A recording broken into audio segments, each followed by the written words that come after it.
ABC's Monday Night Football is being brought to you by Budweiser. Beechwood Age for that clean, crisp taste. This Bud's for you.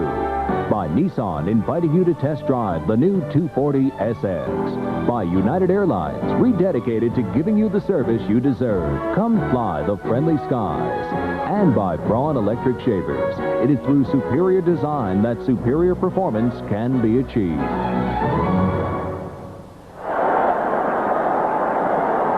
Downtown Indianapolis on a beautiful autumn evening, a city so very proud of their sports involvement, and rightfully so.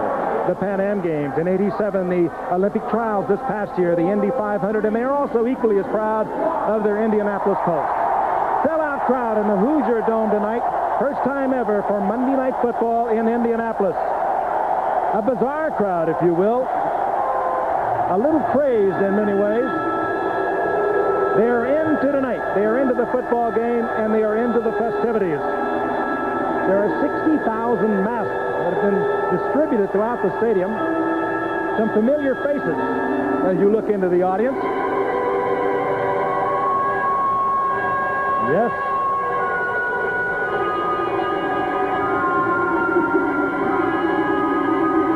And, of course, Dan Deerdorf in the end zone, as he should be. And other faces. A wild and hairy night in Indianapolis on Hollywood night. The Denver Broncos and the Indianapolis Colts. Hi, everyone. I'm really Pat Summerall. Well, if that's the case, I'm Brent Musburger here on CBS, and I'm the only guy in this booth without a hardware commercial. I guess that means I'm John Madden, and I do have a hardware commercial and lots of others.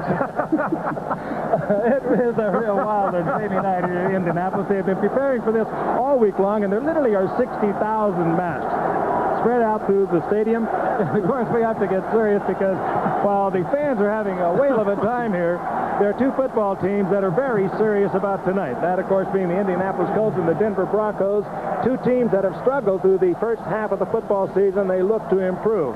And, of course, as we talk about the Indianapolis Colts, you think of their 3-5 record, the defending champions of the AFC Eastern Division. They think they have it together. They think they can go ahead through the rest of the season and perhaps get that wild card, get back into the playoffs. Meanwhile, the Denver Broncos, they win tonight. They're still tied for the AFC West with Seattle, but this is a struggling team defensively. They have a lot of problems. They're ranked 28th and last in the NFL coming into tonight defensively, and then you think of the Indianapolis Colts going against that defense, Al Michaels, and right away up pops the big guy, Eric Dickerson. Are we really doing this? I guess we are. Back to local. Yeah, pretty soon.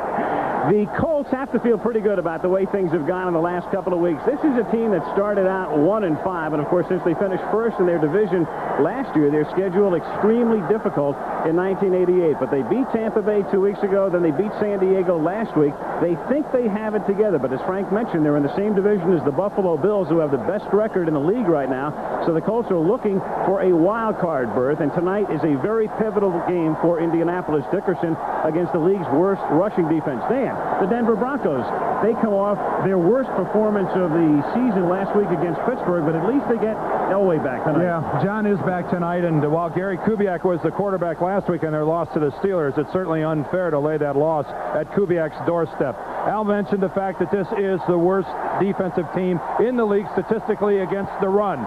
If they play tonight the way they played last week in Pittsburgh, we may see an NFL record tonight by Eric Dickerson. Something tells me, though, the two-time AFC West champions will play better than that. And so here we go before a sellout crowd at the Hoosier Dome in Indianapolis, home of the Colts since 1984. And this town turned on, and they have been turned on and have been thinking about this night since the outset of the season as Monday Night Football comes to the Hoosier Dome. Indianapolis, last year's AFC East champions. The Broncos, of course, the AFC champions the last 2 years in a row. Hopeful of getting to the Super Bowl the third consecutive time, but a long, long road ahead.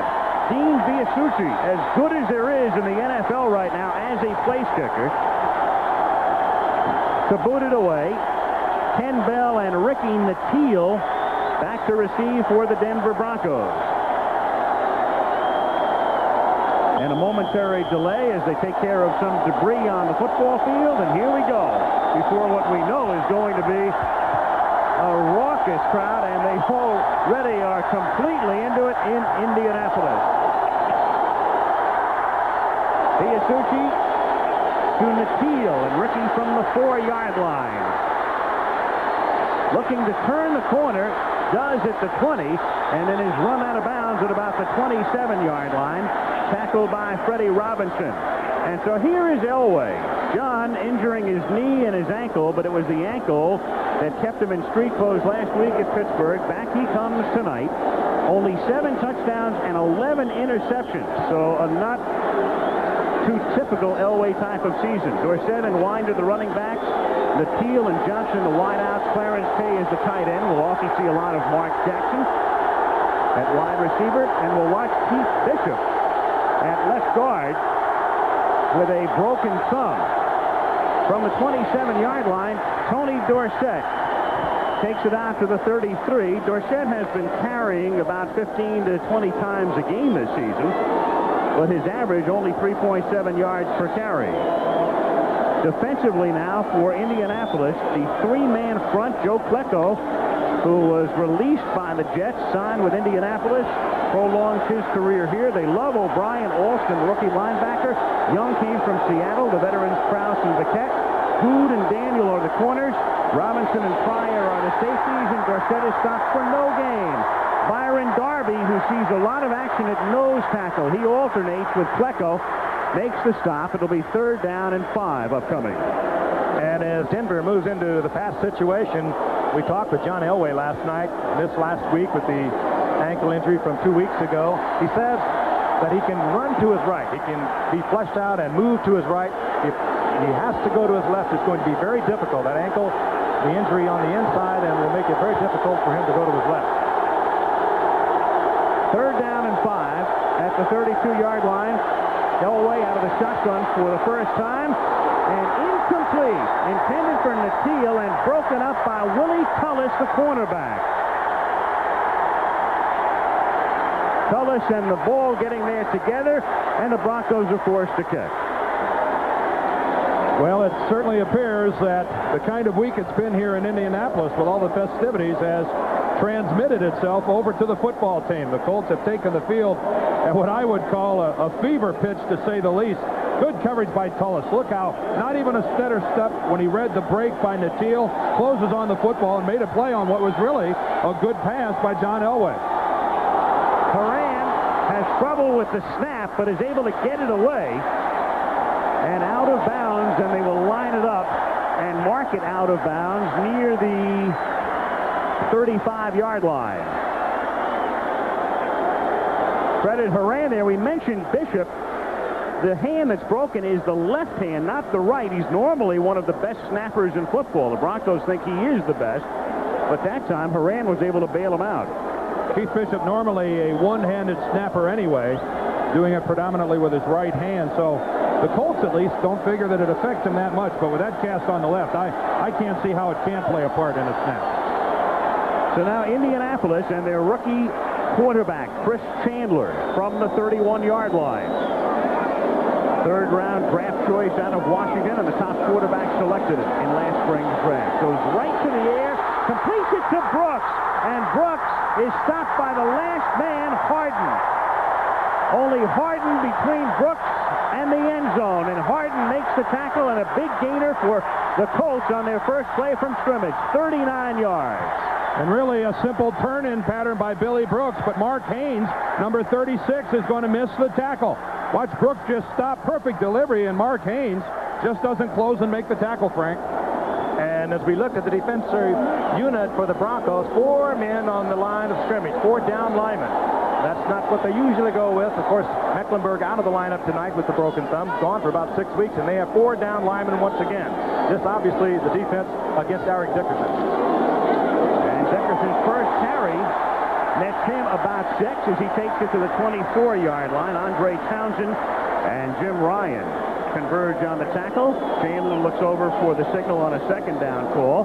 Chandler picked in the 3rd round. It wasn't a banner season for quarterbacks out of college, so he was the highest selected QB in round 3. Dickerson and Bentley with Brooks and Verdun outside. Beach is the tight end, and the offensive line, a pretty good one. Hinton is back. Donaldson is the center, but Ron Salt has been dealt to Philadelphia. 2nd down and 4 at the 24-yard line. Dickerson, you'll see a lot of this tonight, and especially if it results in that sort of game. Greg Cragen makes the tackle, so Indianapolis, against a porous Denver run defense, can afford to keep it simple and keep it moving. 1st down at the 17.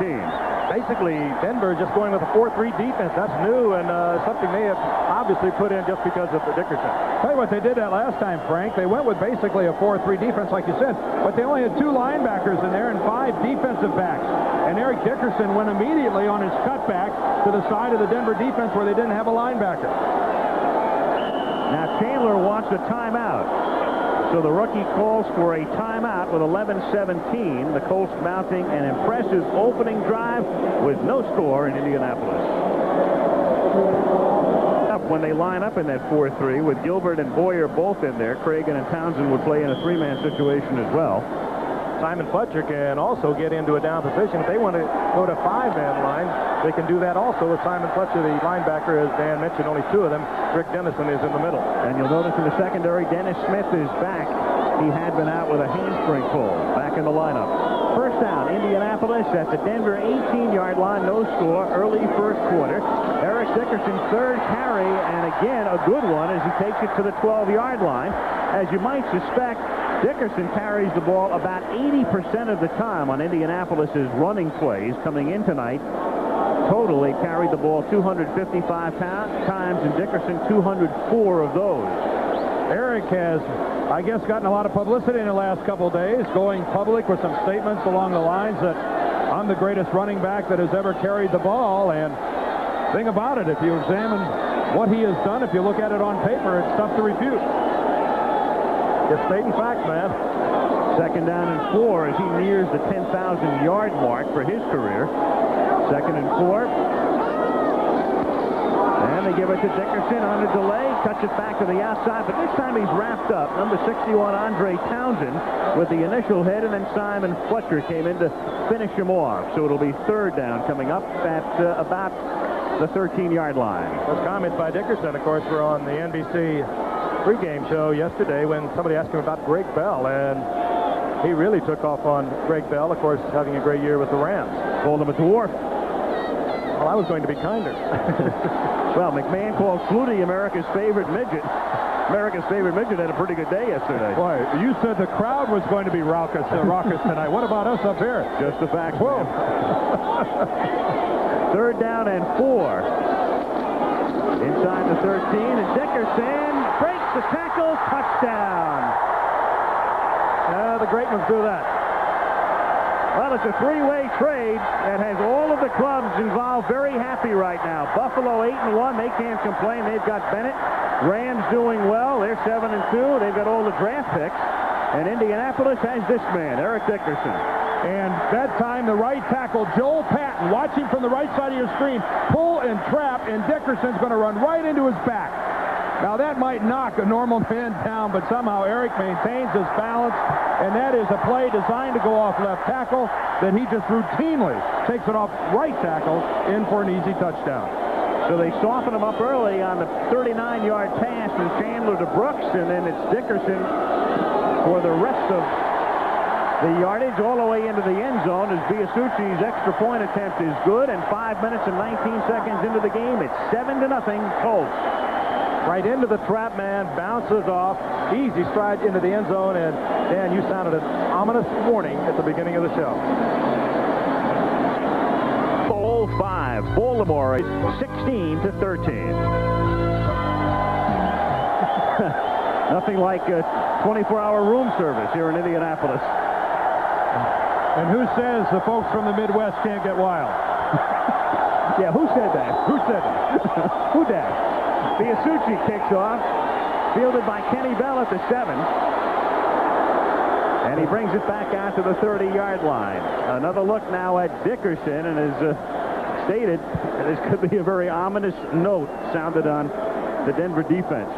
Well, you know, we've seen in the past what great rushing teams can do to the Denver Broncos, especially with big, strong, physical lines. And I think back to the Super Bowl and what the Redskins and Timmy Smith did to the Bronco defense, and they really haven't rectified their problems. They're really not any bigger. They're not any more physical up front. And if they don't do something to corral this guy, I'm not going to speculate this early in the ball game, but he's capable of astronomical numbers. End around, Ricky Nattiel breaks a tackle in the backfield and turns it into a nice gain, a 9-yard pickup. And he's brought down from behind by Barry Krause, and there's a penalty marker down, the first of the game. This crew headed by referee Jerry Markbright. Flags came in real late from the far sideline. I would imagine something wrong with the blocking scheme somewhere. Against Denver, so that will negate the 9-yard pickup. Push him back 10. Meanwhile, Denver, last 36 regular season games on grass, and of course they play on grass at Mile High, 22-3-1. Number 54, offense, first down. That's Keith Bishop, and as you saw, 1-9 on artificial turf, and 1-9 is also their all-time road record on Monday Night Football. Well, you don't usually put a whole lot of stock into that, but I mean, that is an amazing stat. First and 20 from the 20-yard line. And Elway airs it out for Nattiel, and it is almost intercepted. Knocked down by Chris Good. As the pass hung, Nattiel had gotten behind Good, but Good able to get back and knock it down. It'll be second and 20. Frank, you and I both looked at each other. When John Elway released that ball, Ricky Nattiel was a good 2 to 3 yards past Chris Good. I mean, he is beaten cleanly. Look at how far he goes by him, and then Good, sensing the ball severely underthrown.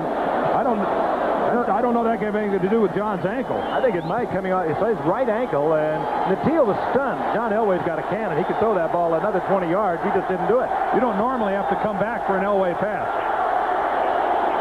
Second and 20, good protection. Open man over the middle is Nattiel, and he gets about 6. They give him room underneath to roam. It's still third down and 14 at the 26-yard line with 9 minutes to go in the first quarter, and the Colts ahead 7-0. Here's where the noise factor in the Hoosier Dome is going to come into play with the Denver offense. Third and long yardage. They'll go to the shotgun formation, at least they ordinarily would. They have a domed facility in Denver where they practice, and they practice with loudspeakers playing crowd noise all week, getting ready for tonight. Which were broken last week, so all the players got on the sidelines and chipped in. Third and 13. They send 4 receivers out into the pattern, and some miscommunication there with Mark Jackson and Ricky Nattiel both in the same area. And they looked at each other as if what was going on.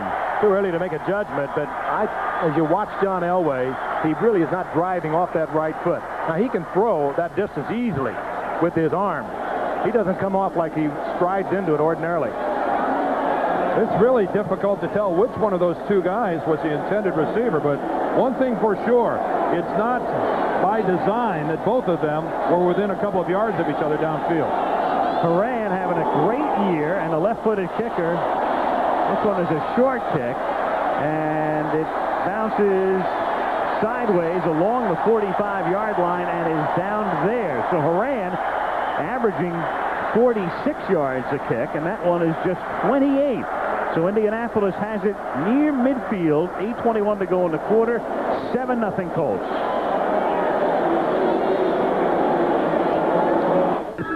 It all happened out here in the Midwest, too, didn't it? Yep.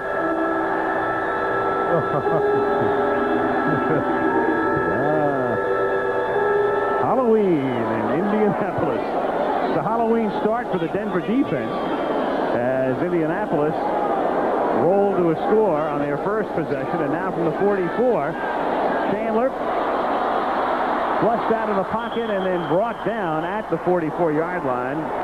Got back to the line of scrimmage. Freddie Gilbert, number 90, and Walt Boyer, 65, are right there. It'll be second down, 10. Chandler out of Washington, and again, we mentioned not a big year for quarterbacks last season, so Indianapolis figured they had Hogeboom and they had Trudeau, and Hogeboom started the season number 1, then Trudeau moved in. He got hurt. And here he is, a man who was number 3 on their depth chart, and now number 1, and has been since the 4th week of the season. 2nd and 9 at the 45-yard line. That's Matt Booza in motion. And over the middle, underthrown, intended for Booza. Low throw, 3rd down 9. It's about as bad as you could throw it, as a matter of fact. He threw it low, he threw it behind him. He had all the protection in the world. The one thing Chris Chandler does give you is the added capability of being able to move out of that pocket. He's a good runner, a good scrambler. That ball was poorly thrown. Booza wide open over the middle. Could have got the first down, but Chandler will scramble. You'll have to be watching him all the time. 3rd down 9. Colts from the 45.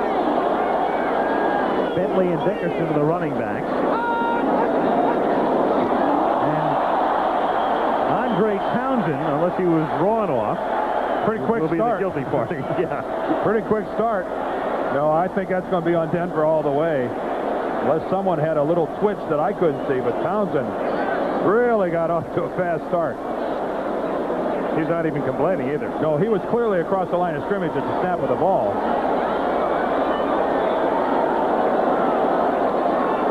So Jerry Markwright and his crew discuss it. Joe Collier, the defensive coordinator for the Denver Broncos, a long-time Denver assistant. Hey, a brilliant one he is, too.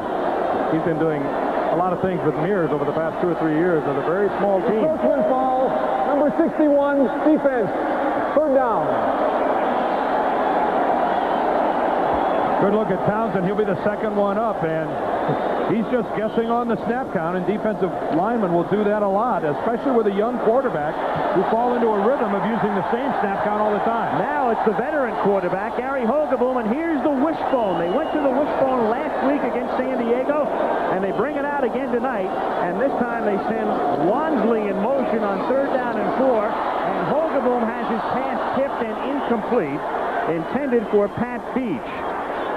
So last week against San Diego, they lined up in a wishbone late in the game. In fact, scored a touchdown on a pass to Booza out of the wishbone. They've been practicing it all week with Hogeboom and utilize it here early. And Darrell Royal turned down Willie Nelson and took another look. Darrell Royal, longtime Texas coach and a man who made the wishbone famous with the Longhorns in the late 60s, early 70s. Ricky Nattiel to receive, Ron Stark to kick. Halfway through the first quarter. High booming punt. Nattiel falls for the fair catch. That's just a decoy, though, and it takes a good Indianapolis bounce and is down at the 6-yard line. So Denver pinned deep. 7:13 to play. First quarter, 7-0 Colts. Mass penalties in Indianapolis tonight. Halloween night at the Hoosier Dome. Well, you talk about a monster defense. Boy, that scared me. Got these fans in with icebreakers. Oh, you guys are so cute down in the truck. Denver starts at its own 7-yard line in the noisy Hoosier Dome, and Sammy Winder takes it out to the 13-yard line. Funny thing about Winder, here's a guy who's been around his 7th year in the league. He's never averaged 4 yards a carry until now, and part of the reason is a lot of the pressure was taken off with Tony Dorsett coming over from Dallas. He's been the main man, and Winder has been his backup. Even though the two line up together oft times, Winder has about half of Dorsett's carries. There he is through his career, a 3.7 average. Picked up 6 there, 2nd and 4. Give it to Winder again. And he takes the ball out to the 16-yard line. It'll be 3rd and about 1.5 yards. Barry Krause and Dwayne Bickett make the tackles. I guess the Broncos did spend some time watching the tapes of last year's Super Bowl. On 2 consecutive plays now, they've run the old counter gap play, made famous by the Redskins. Once to the left, that time they came back to the right. And I guess Danny's no dummy. If it works for somebody else, there's no reason why it can't work for you. Hard to find a team without it today. 3rd and 1. from the 16. Orson Mobley is the man in motion. And Elway on a roll finds Pat Kelly. Fumble if he has possession, and Indianapolis has it. And a flag goes down. Pat Kelly, the number 3 tight end, had a first down, coughed it up, and Chris Good recovers. Flag was again very late. I think it's going to be Barry Krause, the inside linebacker, that strips the ball. When Kelly releases and just runs about a 2-yard pattern downfield, Barry Krause comes all the way out from the middle and makes a play. Makes the hit and brings out the ball. Mark right here. Personal foul. Unnecessary roughness. Number 88. After the play was over. First down. That's Clarence Kay, and then he'll push the ball all the way to the 10-yard line. All right, look at Barry Krause, number 55 to the left. Now watch him hustle out here. He's going to hit Kelly from behind, and you know, Kelly never really put that ball away. You know what he was trying to do, Dan? He was trying to put it into his right arm. Get it away from Krause. You're exactly right. And he had the first down. Watch once again. He'll get it in the left arm. Now he tries to switch it back like he should to run with it in the right arm. It's gone. It is gone, and the hustling Colts make the fumble recovery and more laundry. On a 1st and goal, the nose of the ball was right at the 10, so they can't get a first down without a touchdown. False start, number 64, offense. First down. That's Ben Utt.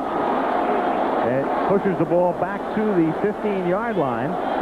Meanwhile, Kelly was in the game, the rookie out of Syracuse, the number 3 tight end. They had 3 tight ends in on that formation, 3rd and 1. That's his first ever NFL catch, but one he'd like to forget. 1st and goal. Now Chandler back in. Holgaboom has won one play out of the wishbone.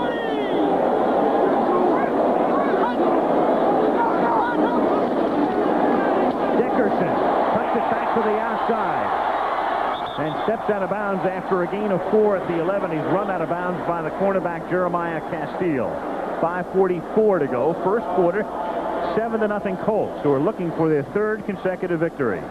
How do you defend a running back who just takes the football and really has not only the abilities, but I guess the latitude from his coaching staff to go anywhere he wants to go?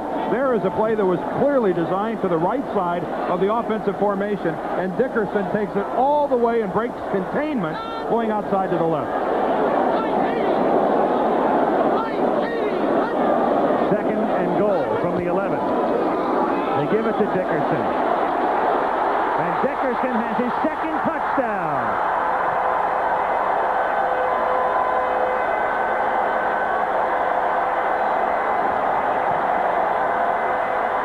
Mark Boyer threw the block to spring him.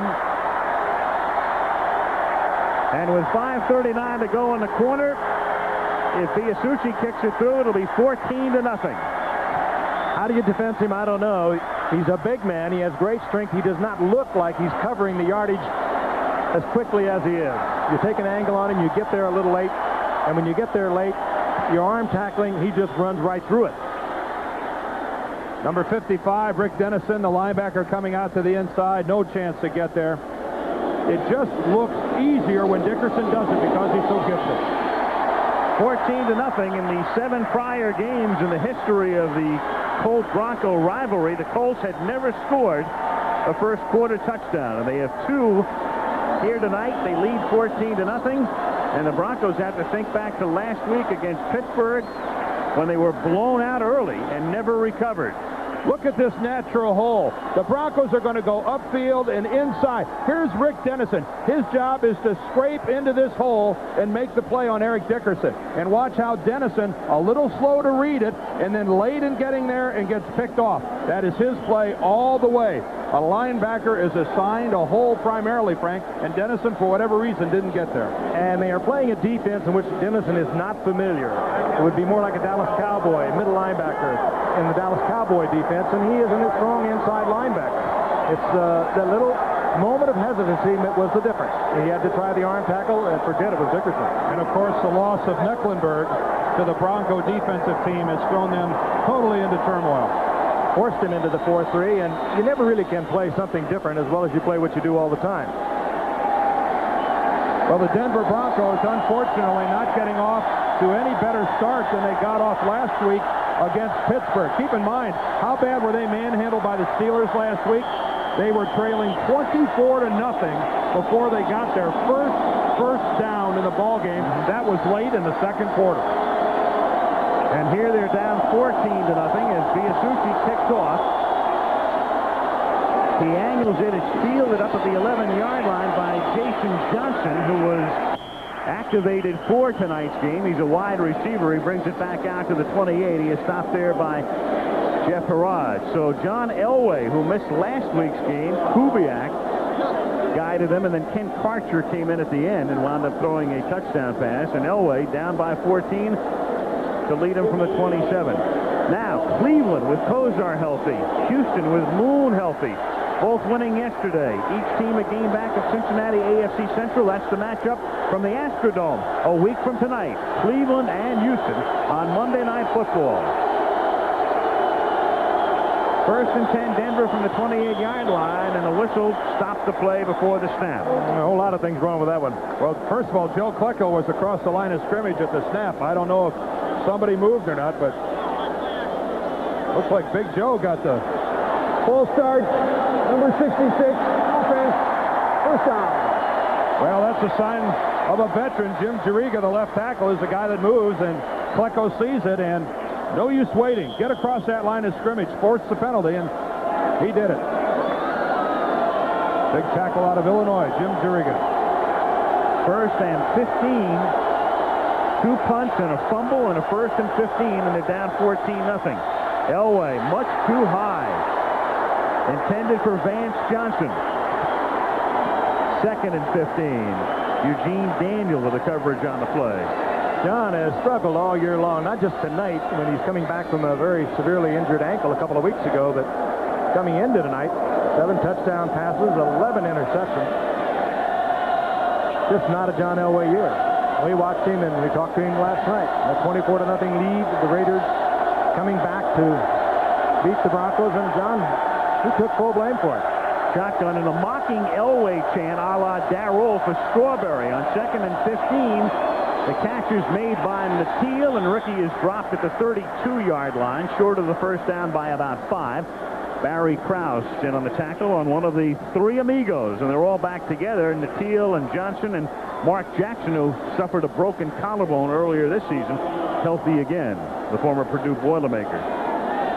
Homecoming of sorts for Jackson. He had to dispense numerous tickets, couldn't get as many as he wanted for family and friends coming to the game tonight here in Indianapolis, and it's a real break for John Elway to finally get these 3 guys back and get the 3 of them healthy, and when he finally does, it's Elway that's not healthy.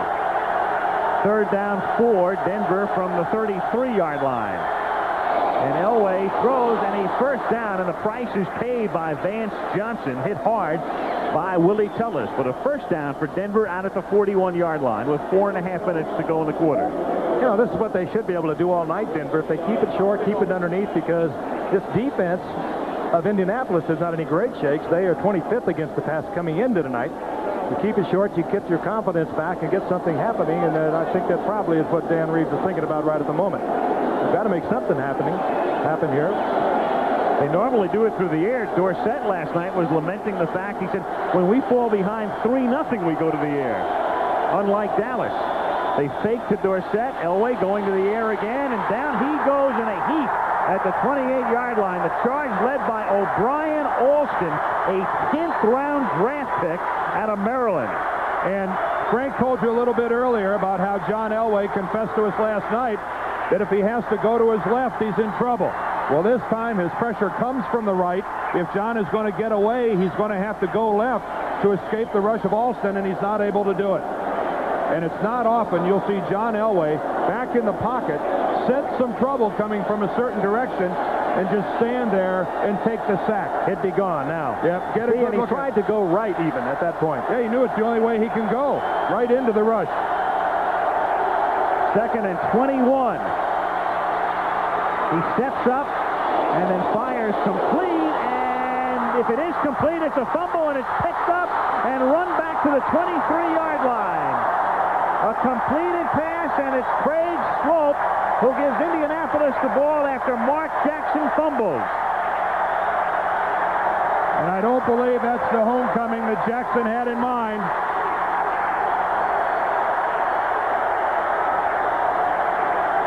A look at it from the reverse angle. It's going to be coming right at you. John had to scramble a little bit, set himself up well. And there's the catch by Jackson. And wow, another hit by Tullis. This guy has been all over the football tonight. And an easy play for Swope. They're going to take a look at this, I imagine, on instant replay. He has to get both feet down with possession. Let's take a look at it from this angle. Good effort by Elway. We told you he had a tough time moving to the left. He just arms it back to the right. Now, did he have it? He was bobbling it around, but they're going to let it stand. Craig Swope with the recovery. Ball is at the 22-yard line. 1st and 10. On what's begun as a nightmare Halloween for the Denver Broncos. At the 22-yard line, Indianapolis on top 14-0.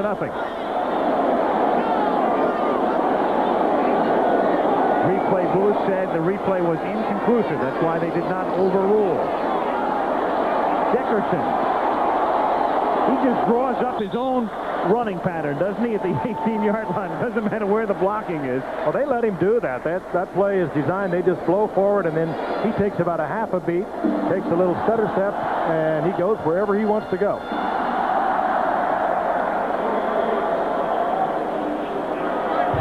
Well, look at that. Already done that tonight. That's about 8 years worth. This is a team that has regained their confidence. You could just feel it. The couple of days that we've been here, they feel very strong that they can get back in and perhaps pull a wild card out, even though they're 3-5 coming into tonight. 2nd and 5 from the 18-yard line. Dickerson again. He's already scored twice.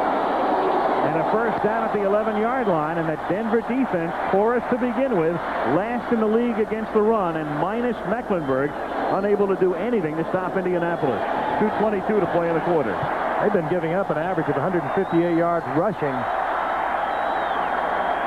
And they have been giving up a lot of big plays. Now, Eric Dickerson has not had a lot of big plays this year, so perhaps we can anticipate some of that coming up. He had 169 yards last week against San Diego, but no run longer than 14. 1st and 10 at the 12.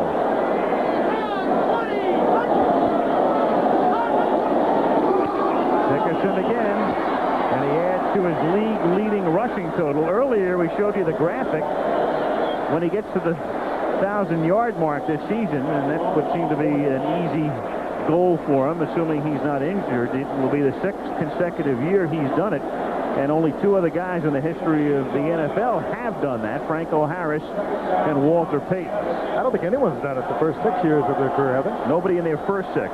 Dorsett and he are the only who've done it in their first 5, and Harris and Payton are the only who have ever done it 6 consecutive seasons. He's done a lot of things no one has ever done. He's going to do a lot more. 2nd down and 7 from the 9. His 4th straight carry is almost his 3rd touchdown. It's 1st and goal at the 1. Well, this is a physical mismatch up front. It's strictly a case of the Colt offensive line just dominating the front 7 of the Denver Broncos. Eric Dickerson is slashing and running hard, but he is following just a tidal wave of blue jerseys that's blowing everything in a white shirt out of there. Keep in mind, across the front, the Broncos, 265, 260, 260, 225. They're outweighed by 40 pounds a guy up front. And here comes the wishbone, because here's Hogeboom. Here's the wishbone. With Dickerson as the left halfback. Wansley and Bentley are the other backs. They give it to Dickerson, and his 5th straight carry is his 3rd touchdown of the night. They could have scored on the neck bone. Just give it to him. And that equals his career high. In one game, 3 touchdowns, and he has done it in 14 minutes and 44 seconds. So that'll make good headlines for tomorrow, but they could have got him in there just about any way they wanted to. Watch this line, sir. Dan talked about it a moment ago. It's going to be very close. I think they were probably ready to give it to him. Ooh, I don't think he was in. Ooh, I don't think he was in. It looked like Eric Dickerson bounced about a foot short of the goal line. It's almost moved, because even had he not cut it in on second and goal, I would have liked their chances. Yeah, well, I don't know if that explanation's going to cut it in Denver. No. All he has to do is touch that goal line with the ball as long as he was in the air, and it appeared that might have been the case. Biasucci with the extra point. You know, Al, I want to go back to that point about the mismatch up front.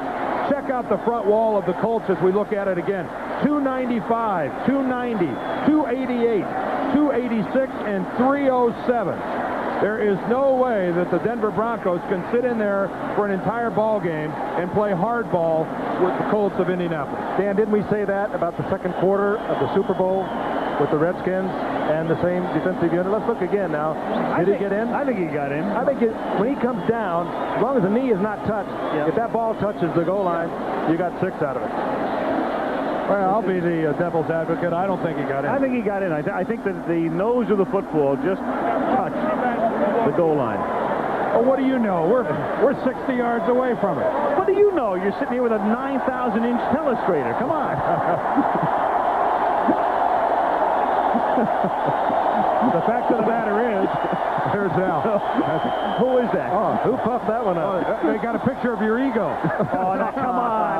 Oh, come on. Oh, man. Come on, Frank. We're out of here. Elvira's going to do the second quarter. They give great color. Kenny Bell from the goal line. Back out to the 21-yard line. Orlando Lowry. Yeah. That's Mark Spitz on the left there. That would be scarier. I have to admit, I've never had any of those. I wear those big boxers with flowers on them. That's not what Debbie said. You play golf in green pants with alligators on them. Look at this baby. Lifetime. I don't know if the dome can hold that one. Then more hot air, huh? First and 10 from the 21-yard line. Dorsett. Tackled by Thompson, and that's the final play of the first quarter. And a dream quarter for the Indianapolis Colts. Monday Night Football in Indiana for the first time ever. 21-0. Back after this message and a word from your local station. T40SS. You know, in a way, you could almost feel this coming, the way Denver played last week against Pittsburgh, and with Dickerson and Indianapolis has it together, and this town going wild, they couldn't have asked for a better first quarter. And I think one of the things that we have to do, as the second quarter begins with a fumble, What a nightmare. and the second quarter begins the way the first quarter ends, with a fumble by Denver and a recovery by Klecko of the Colts. The worst fears, I think, of Danny Reeves, Denver Bronco fans, maybe perhaps themselves, are being realized tonight. Pittsburgh mauled him last week. Danny Reeves said, perhaps the worst game I've seen since I've been here. We didn't try, we didn't play. Perhaps they played it harder than he thought.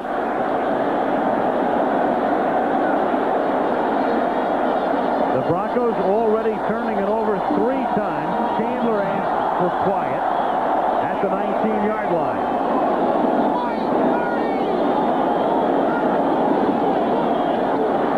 And it's Dickerson who takes it to the 14. It'll be second down and 5. Boyer and Townsend in on the tackle. Of course, the Broncos were on the other side of the Monday night comeback that we saw this year in Denver when they had a 24-0 lead, and that went away as the Raiders wound up winning in overtime. a lot of questions, I think, are going to be answered tonight by the Denver Broncos as to where this franchise is headed. If they don't reverse this tide of the Colts tonight, if this continues, I think this franchise is in trouble for a while to come.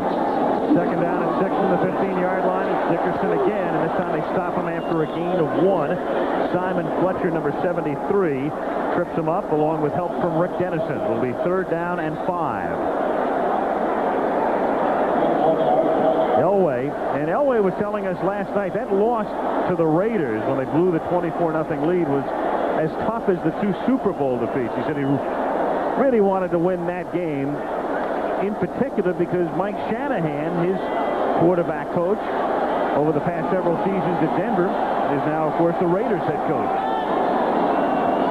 3rd down, 5 from the 14.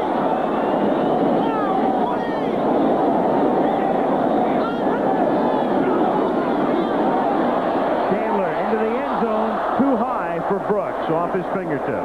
But he had him. Denver coming in the full blitz had forced the single coverage, and Brooks was wide open. And working against Jeremiah Castile, that's an easy touchdown if Chandler's able to deliver this ball. Look at Brooks well out in front of Jeremiah Castile. If that's a well-thrown pass, it's a 28-0 ball game. Now a 32-yard field goal attempt coming for Dean Biasucci. This is an automatic for him. He's made 27 straight, make it 29 straight from 45 in. 31-yard attempt. Officially, as it will be spotted outside the 21-yard line. Clark puts it down. And he splits the upright. Does that jump off that foot? He's having a great year. 4 50-yarders already. 24-0. 24 all in overtime. Bob Thomas tries to win it with a 47-yard field goal for the Chargers. Blocked by Dennis Smith.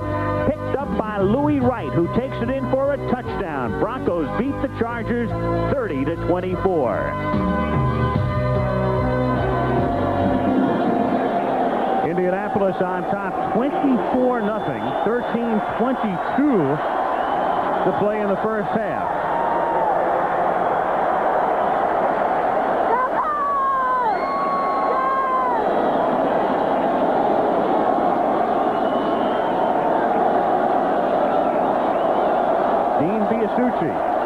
Already a very active night with a field goal and 3 extra points. A yard in, it's Kenny Bell coming out with it.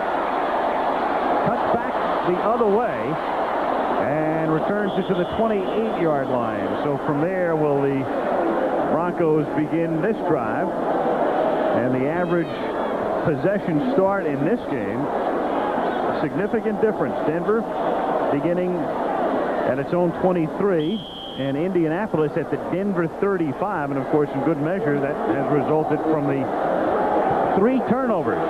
That's Mike Ruther at center. He's Bill Bryan's backup, and he was the center in there the last series when Elway and Ruther mishandled the snap. From the 28-yard line, Elway fires over the middle, and it's dropped by Orson Mobley at the 34-yard line. Bryan is on the sidelines. Nobody attending him. He appears to be all right, so that's obviously just a change, but it could have affected the exchange between Elway and the center, Ruther. Well, Ruther and Elway certainly haven't had the experience that this guy, Bill Bryan, and John Elway have had. Ruther, a guy that played in the USFL, played with the St. Louis Cardinals while they were still in St. Louis, and now backing up here in Indianapolis, but tonight, in Denver rather, but here tonight in Indianapolis, having to play. On 2nd and 10, down goes Elway at the 17-yard line. John Hand, 2 years ago, the #1 pick in the draft out of Alabama. He's shown signs of brilliance in 3 years, but has yet to emerge as the type of star they expected when he was drafted out of Alabama. And does he go around Jim Juriga, the left tackle, like Juriga is just having his feet in cement? What an outside move that time by John Hand. A guy not quite in the category of a Reggie White or a Bruce Smith. And boy, he gave that guy, Juriga, all he wanted last time around. 3rd and 19 from the shotgun. 4 receivers out into the pattern. Elway on that gimpy ankle, and he can't go anywhere. Craig Swope, who recovered the fumble earlier, gets credit for the sack on the safety blitz. Got to be the ankle. There is not the mobility tonight with John Elway that we have watched over the years. Could not play at all last week. It's the right ankle, and he drifts off to the right, tries to get outside to the right because he really can't go to the left. Comes back to the left. He just has to take it down himself. And I think that's a classic situation where we would have seen Elway do some sort of a reverse pivot, a spin out. Oh, he'd still be running. Yep, not capable of it tonight. And they've changed snappers. It's Keith Parts instead of Bishop who does the snapping. Moran's kick is fielded at the 46-yard line by Bill Brooks, and he takes it to the 41. So again, Indianapolis starts with terrific field position. 11:54 to go in the half. 24-0 Indianapolis. Indianapolis. A nightmare for Denver and a great night for the Colts as Monday Night Football comes to Indiana for the first time ever. Broncos huddling on the sideline after the last series. They're already down 24-0. Team meeting or team prayer? I don't know. Both. Indianapolis at the 41-yard line. And Dickerson's huge night continues. His fourth touchdown.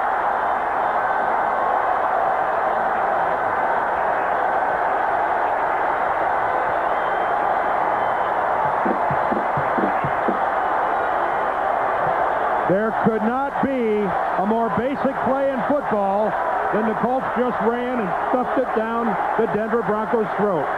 Just blew them out. Straight away blocking. Everybody in a white shirt being pushed backwards, and this guy just explodes through it like no one else belongs on the field with him. You know, again, he's so big and so fast. Even in the secondary, as they came down on him, they take that long angle, and they end up trying to get to him with an arm, and you never will get him with an arm. Biasucci tacks on point number 31. Collier, who watched his defense shredded last week and annihilated tonight. Colts making it look like a scrimmage. Well, their names are Chris Hinton, Randy Dixon, Ray Donaldson, Ben Hutt, and Joel Patton. And look how they just disintegrate the Broncos defensively. And that guy can scoop. But there again, the bad angles coming down from the secondary. All of a sudden you realize he has kicked in that afterburner, and all you have is a chance to arm tackle him, and you can't do it. That's the 50th time in his career he has run for over 100 yards. He's already picked up 112, and the game is not even 19 minutes old. It's the longest run of the season for him also, isn't it? It ties his longest. Well, the night's not over. Yeah, right. It may be for Denver. It might be determined only by stamina how far he'll go tonight. There are those that talk, and there are those that talk and then back it up. And he be one of those. This guy can say whatever he wants to say about himself. Eric Dickerson, articulate, and at the same time confident in his own abilities, and this guy can get it done. He's not arrogant. He just says what he believes, what he feels. They asked him a question, he answered it. It's a pretty good company right there as he eclipses the marks held by Amici and Moore, among others. Most rushing touchdowns in the game, and he's done it with 11:47 to go in the first half. Biasucci kicks off. Taken at the 5-yard line by Jason Johnson. And the just activated Johnson pays the price. Fred Young, the linebacker, and of course Young really made his mark early on with Seattle as a special teamer. And he shows Johnson why. Well, he went to 2 Pro Bowls as a special team player for Seattle before he started going on a regular basis as an inside linebacker. And a flag down, Mark Bright. Illegal block on the return. First down. Against Denver. You know, I hate to go through and think about it, but I'm not for sure John Elway should be in this game. He can't do what he does. And he is just not the great quarterback that he is when he can't run around. And he also could hang around back there and get hurt. And the crowd loves to mock him. And, of course, it was John who passed up the chance to sign with the Colts, not when they were in Indianapolis, but in Baltimore. Then the franchise moved. And, of course, he cast his lot, and very successfully, with Denver. Dorsett picks up 3, takes it to the 13, and another marker is down, I think, for a face mask on Klecko. Well, Klecko is just disrupting everything. I don't know if Joe is guessing correctly on the snap count or what, but he's just exploding into the Denver backfield before anyone in a white shirt's able to block him.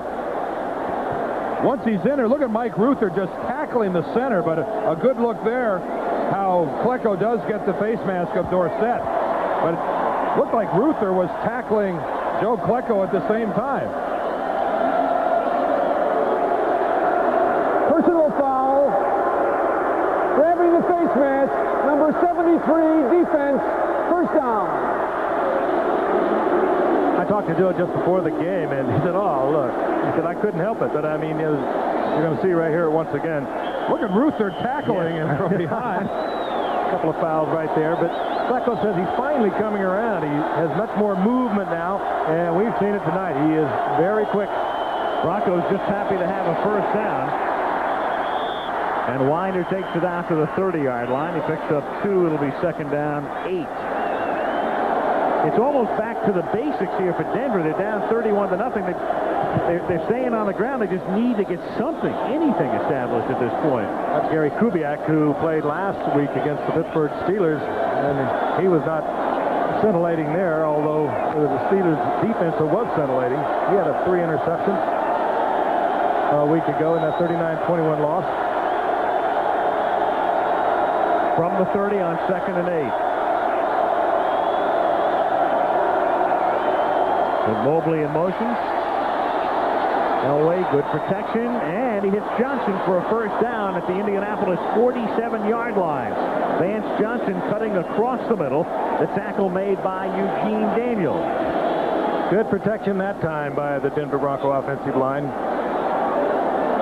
All the time Elway needed. That pass takes a long time. Vance Johnson taking you way upfield. You see him cross underneath as it's cleared out by Mark Jackson.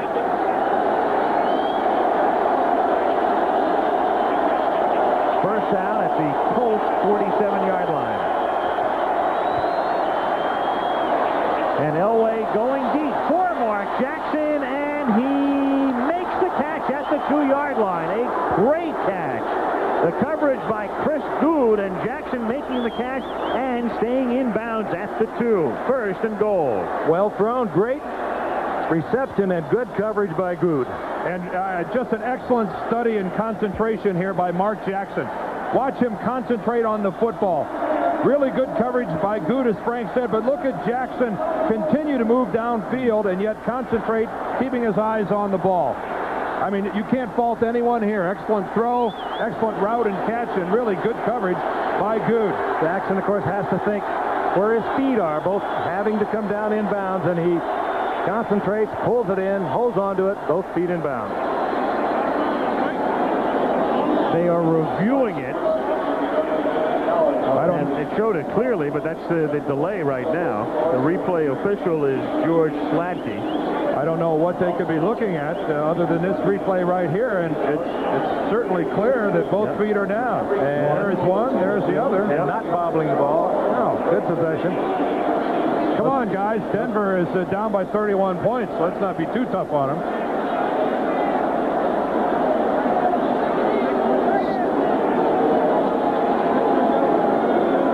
But they're still looking at it. Now they confirm the call, we understand. Val Pinchback on the left is the communicator.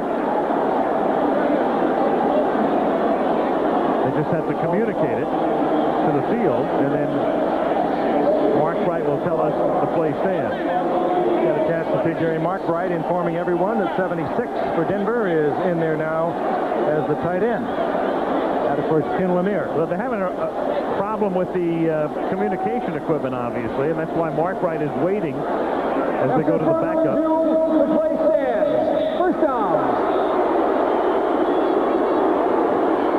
So it'll be first and goal at the 2. 31-0 Indianapolis. 9:58 to go in the half. Winder and Dorsett in the I formation with Dorsett the tailback. Elway fakes it and throws into the end zone. Caught for a touchdown. Steve Sewell making the catch, and so Denver goes the length of the field. It's a long way back, but at least the Broncos are on the way back. And what a throw by John Elway. I mean, that was a pass again where Chris Good was the defender with the coverage, and he was in good position as well. But John just throws this right in there. That's not bad by Good. Look how he's in front of Sewell. That's just a perfect pass. And a lot of smoke on it. Also 3 good passes by Elway, but perhaps more importantly, good protection for him because he is not the mobile Elway that we watched in the past with that ankle. Carlos's extra point is good, so at least the Broncos don't just roll over and die. They go 90 yards, led by Elway. 9:54 to go in the half. Indianapolis now leading 31-7.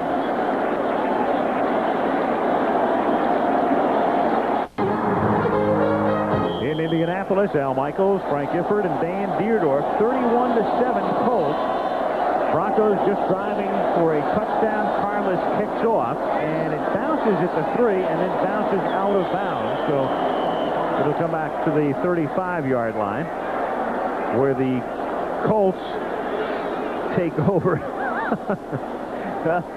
the euchre seats, as you might suspect, in the nether regions of the Hoosier Dome. Did you get them their tickets, Frank? What a happy crowd, though. No, but we know who did. Yeah, right. We sure do. My nose is not broken that badly.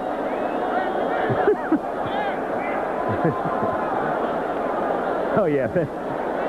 I cannot help it. My features are distinctive. You're right. Larry Zonka. My nose isn't broken that bad. At the 35-yard line, the Colts with Chandler. And Dickerson behind him, who's already run for 4 touchdowns. And Eric picks up 5. He's already rushed for 117 yards at this point with 9:39 to play in the first half. Dickerson, if you're thinking about the record, most rushing touchdowns in the game. In 1929, Ernie Nevers with the then Chicago Cardinals rushed for 6. Jim Brown, Cookie Gilchrist each with 5. If you're wondering about Gale Sayers, he did score 6 in a game, but 4 by rushing. 1 on a pass, 1 on a return. Maybe it bodes well for Denver. We didn't say who it was against by Nevers. 2nd and 5 from the 40. On a draw, it's Dickerson. And he takes it out to the 44-yard line. It'll be 3rd down and 1. Eric Dickerson, he is a different person than he was in L.A. Lives a very quiet life here. Likes to tell you about it. He's the Travelers' Man of the Year for the Indianapolis Colts. First for his activities off the field as well as on. And as I said, he's a much different Eric Dickerson here in Indianapolis. And of course, the Travelers' Man of the Year for the NFL will be announced at the Super Bowl coming up. And he just hit the 1,000-yard mark with 121 tonight. And out of the wishbone with Hogaboom calling the signals. That's Wansley's first carry of the night. Wansley played in a wishbone offense at Mississippi State. The funny thing about the Colts is they have only 3 running backs on their entire roster. Dickerson, Bentley, and Wansley. And so when they go to the wishbone, you're seeing the whole bench. And Hogaboom is going to stay in the ball game, so they're going to stay with the wishbone. He was a kind of a beer quarterback when he was at Central Michigan before going off to the Dallas Cowboys. From the 41, boy, it looks crazy to see an NFL team line up in the wishbone. And it's Wansley for a gain of 1. Remember last year during the strike, Bill Walsh brought the wishbone out for San Francisco's replacement team More against of the a Giants. joke, though, than anything else. You know, Darryl Royal was telling Ron Myers when they talked this past week, he said, look, the shots these quarterbacks are getting now in the NFL anyway from when they drop back to pass, what's the difference? At least they're on balance. UCLA now number 6 taking on Oregon. Minnesota against Michigan. Check your local listings or college football presentations this coming Saturday. 2nd down and 9 from the 47-yard line, and Hogaboom going deep for Brooks. He despite Haynes having position, and then runs it in for a touchdown. Underthrown, Haynes was there, still makes the catch, goes in for the score. When the ball is that underthrown, in many instances, the advantage goes to the receiver because he's more tuned into the football. And if the defender, this time Mark Haynes, if he's not right on the ball, it's really advantage receiver to be able to come back and make a play on it. Watch Haynes. He'll turn and sprint, take his eye off the ball, and that's when he loses it. He never did see the ball after that point. And it's too late to get back, and pretty nifty running by Bill Brooks, the most consistent of all of these Colts receivers. Biasucci for the point after. We still have 7:08 to play in the half. And Indianapolis has already scored 38 points.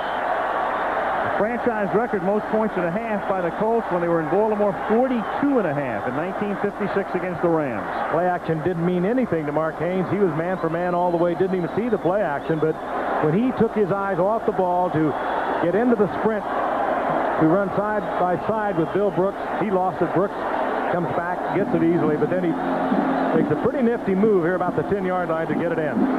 This has to feel awful good to Gary Hogeboom, who really has been relegated to second-team status. And Billy Brooks, rather than just going down, decides to make something happen and stay alive after the catch. And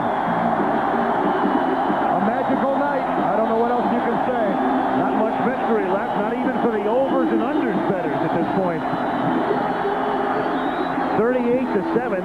That's more points than the Colts have scored in any complete game this season. One of the mysteries might be just how far Dickerson is going to go tonight. If they indeed let him go, the Colts have another rusher who probably would be a 1,000-yard rusher on any other team in Albert Bentley. So it's just a question of how much they want to turn Dickerson loose tonight.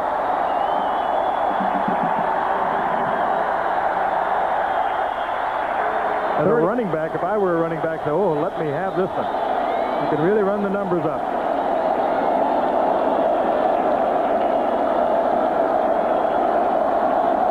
Biasucci from the 4-yard line. Jason Johnson tackled out at the 32. Stop made there by Jeff Perrott. And the Broncos, who drove 90 yards the last time they had the ball, start from that spot. Eric Dickerson. A king's ransom worth of draft choices going to the Rams, and Cornelius Bennett going to Buffalo, and all three teams pretty happy with that transaction right now. The New York City Marathon, the annual great race through the 5 boroughs, coming up this Sunday, 10:30 in the morning Eastern and Pacific, 9:30 Central. The Nissan Indy Challenge, Sunday as well at 4 Eastern, 3 Central and Pacific. Elway on a deep drop sets up a screen for Dorsett. And Tony has a first down. He's run out of bounds up at the 46-yard line. Tony Dorsett, talking to him last night, and Dan, you asked him if he was going to play next season. He was pretty definitive. Yeah, he said he wanted to play one more year, and he thinks that he's still in the physical condition to do so, and frankly, so do I. He's not really hidden the fact that he doesn't feel that he's been utilized to his potential here in Denver, and a good example of that is I think he's an excellent receiver out of the backfield. That's only his 12th reception of the football season. First and 10 from the 47-yard line. And they give it to Tony D. Fumble at the 47-yard line, and another Colt recovery. Donnell Thompson with the football. 4 turnovers for Reeves' Broncos. John Hand stripped the football. Hey, when it goes like this, you're having fun out there. Donnell Thompson, all of these Colts are having fun. They'll be in there trying to strip the football, and when you have this kind of a lead, 38-0, you can take a lot of risk. You can take a risk even missing the tackle. Let's go in for it. Let's see if Freddie Young, the linebacker, isn't the guy who puts a shot on Dorsett. Watch Freddie Young here to the right of your screen scrape in. Yeah, see, he puts the shoulder on Tony, and he knocks the ball out. John Hand comes in second, and then Donnell Thompson doesn't really have to do much of anything. He's down on the ground, and the ball comes right to his midsection. But Freddie Young played that perfectly. Scraped off, read the lineman pulling through the hole, and put the shoulder right on the football. Oh, and we talked about the draft picks and players involved in the Eric Dickerson deal, and there were a whole lot of eyebrows raised when Freddie Young came from Seattle for 2 number-1 draft picks earlier in the year. They are happy here, however, in Indianapolis. From the 46-yard line, Chandler back in at quarterback, and he throws in a fingertip stretching, reaching catch made by Matt Booza, and the crowd with a Booza chant. Scored a touchdown last week against San Diego. And Dan Reeves on the far sideline, you can't tell me that somewhere in the back of his mind he's not saying to himself, it's 38-7 and they're running play action pass on first down when they get the ball in our territory. Aggressive play calling by the Colts. Why not? And just living out frustration, too. They have had a tough season coming into tonight. They've won the last 2, but they feel they're all together once again. From the 28-yard line, it's Dickerson for a gain of 3 to the 25. Remember, we saw them in Cleveland. That offensive line was decimated with injuries, the holdout of Ron Salt. And we asked Eric Dickerson that day, you sure you want to go out there tonight? Yeah, because Chris Hinton, their all-pro left tackle, didn't play. And listen to the hand for Dickerson. Standing O.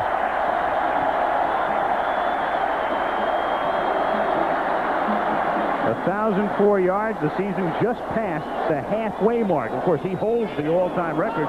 Only he and O.J. Simpson have ever gone over the 2,000 figure. 2nd and 7 from the 25-yard line. Albert Bentley to the 23. Bentley's a real good running back, but when you've got a fellow like Dickerson as your main man in the backfield, you're going to relegate Bentley to a reserve role. More than that, Al, he's quite a quality guy. He was on his way to what could have been a 1,500-yard season a year ago himself. All of a sudden, just 1 year ago, on Halloween night, they made a trade for Eric Dickerson, and all of a sudden, Albert Bentley was relegated to the secondary role, and he gets, well, coming into tonight, only 16 attempts. Here we go with a wishbone again. Hogaboom in the game. 3rd and 5 from the 23. Looked like Barry Switzer designed the play. Bentley gets stopped after a pickup of 1. Did you see who was the lead blocker on that play? Eric Dickerson. He came out and really put a good block on Dennis Smith. And Eric Dickerson, a little more than just a ball carrier. I think we'll get a look at it. Look at Dickerson to the left here. He's going to take on Dennis Smith, and really an effective block. Kicks him to the outside, lifts him up, spins him around. Look at this. Get after him, Eric. What was he running down in SMU? Did they use a lot of wishbone? I don't think so. Not at that point. They also had Craig James in the backfield as part of the Pony Express. Biasucci's 40-yard field goal attempt is no good. Ooh, he hooked it into the woods. The only thing that hasn't gone right tonight. So he had a long streak going from inside 45. And it's a pretty good time to have it come to a halt when you've got a 31-point lead. Tough for this guy to be overly upset about Biasucci's miss. Well, he has to be so happy with the turn of the fortunes for this team. He, of course, led Indianapolis to an AFC East championship a year ago. At the beginning of this season, they had holdouts all over the place. They had injuries. They got off to a terrible start, 1-5, and they still think they can get back in it. Flecko once again. Joe's really... he's playing this one for the Jets. He's anxious. I had a nice talk with Joe before the ball game. Encroachment foul, number 73. Defense. At least he's enjoying the game. You can see that this guy's heart is still. And he said where he made a mistake was he came back too fast. Came back and played 7 ball games last year, and he really thought that was a mistake, that if he would have had it to do over, he should have laid out. He should have stayed out and gotten his concentration back, got his leg in better shape, and he's playing good football for the Colts now. 1st and 5. Elway drops it off underneath. The catch is made by Clarence Kay, and he takes it to the 33-yard line, and a first down. Again, Elway with a lot of time, and coming into tonight, Indianapolis had not been tough defensively on passers. They were ranked 25th in the league through their 8 games, only 14 sacks. So they have not been pressuring quarterbacks thus far in the year, but they were certainly going at Elway in the first quarter.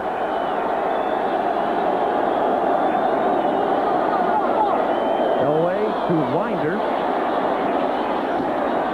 And Sammy is stopped up at the 38-yard line after a gain of 4. And he does get out of bounds to stop the clock with 3 minutes and 6 seconds to play in the first half. Again, the Colts scoring more points thus far tonight than in any complete game this season. Their previous I-35 against Tampa Bay. That's Tom Lovat, the assistant head coach of the Colts. He was one of my offensive line coaches when I played with the Cardinals, and the assistant head coach and the guy responsible for the big guys up front talking there to his right tackle, Joel Patton. And boy, what an impressive group they've been tonight. Second down and 5 from the 38-yard line as Elway has time and hits Natil. Natil looking for the sideline, and he can't get out of bounds. He does get the first down. He's dragged down by the rookie out of Maryland, O'Brien Alston, but the clock keeps running. 2:50 to play in the half. Again, the Colts just seemingly confident with their zone defense. They bring 3 men, no pressure on Elway. Get the full zone, dropping back, and they'll give up the short yardage. And this kind of lead, you can give up a lot of things underneath. From the 45-yard line, first and 10. 2.5 minutes to go in the half. 38-7 Colts. Elway under pressure and throws it out of bounds. O'Brien Alston put the pressure on that time. You know, one reason the Colts didn't get conservative, Dan, in terms of their play calling and felt they needed more points. I'm sure Ron Meyer thinks back a couple of weeks ago. They led Tampa Bay 35-10. They had that one wrapped up, and the next thing you know, Testaverde threw for 3 touchdowns. That game wound up 35-31. Oh, no, don't misunderstand me. That was not criticism of the Colts for their play calling. In this league, you don't ever stop pouring it on. My point was, if you're Dan Reeves and you're looking at that scoreboard and you're standing over on that far sideline, you can hardly believe that they're still coming at you in waves like that. There's no mercy in this league. No mercy for Elway. The mocking chant of Elway, who steps up and runs for the first down and more, and then slides at the 36-yard line. And Elway, gimpy ankle and all, taking off and picking up the first down. They spot the ball at the 35-yard line, and that's going to take us right up to the 2-minute warning. You have to admire the effort by Elway, though. Down by 31, a courageous effort. Broncos have their full complements of timeouts remaining. 38-7. That says it all, huh? That's the play in the half. 38-7 Indianapolis. Denver's ball at the Colts 35-yard line. First and 10. All 3 timeouts left for the Broncos. Elway out of the shotgun.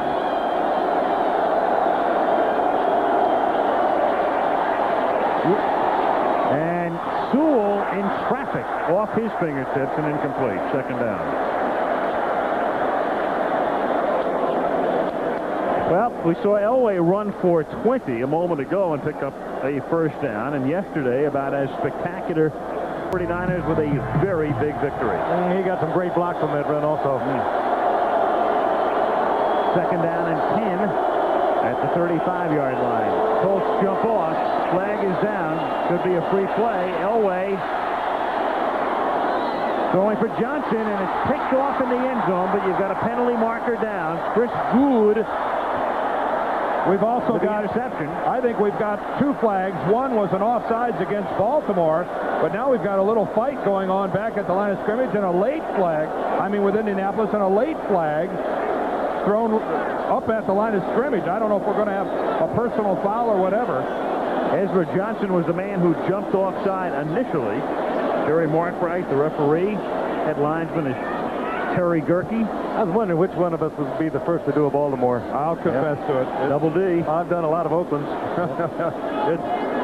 When you start rolling, the subconscious takes over sometimes. Frank, you could have called them the Dallas Texans or the Boston Yanks. They go back that 2 far. defensive fouls on the play. Offside number 90, defense penalty declined. Personal foul, unnecessary roughness against the passer, number 99 defense. First down. Yeah, Donnell Thompson is going to hit John Elway from behind after he releases the ball. And keep in mind this year, the one-step rule is in effect.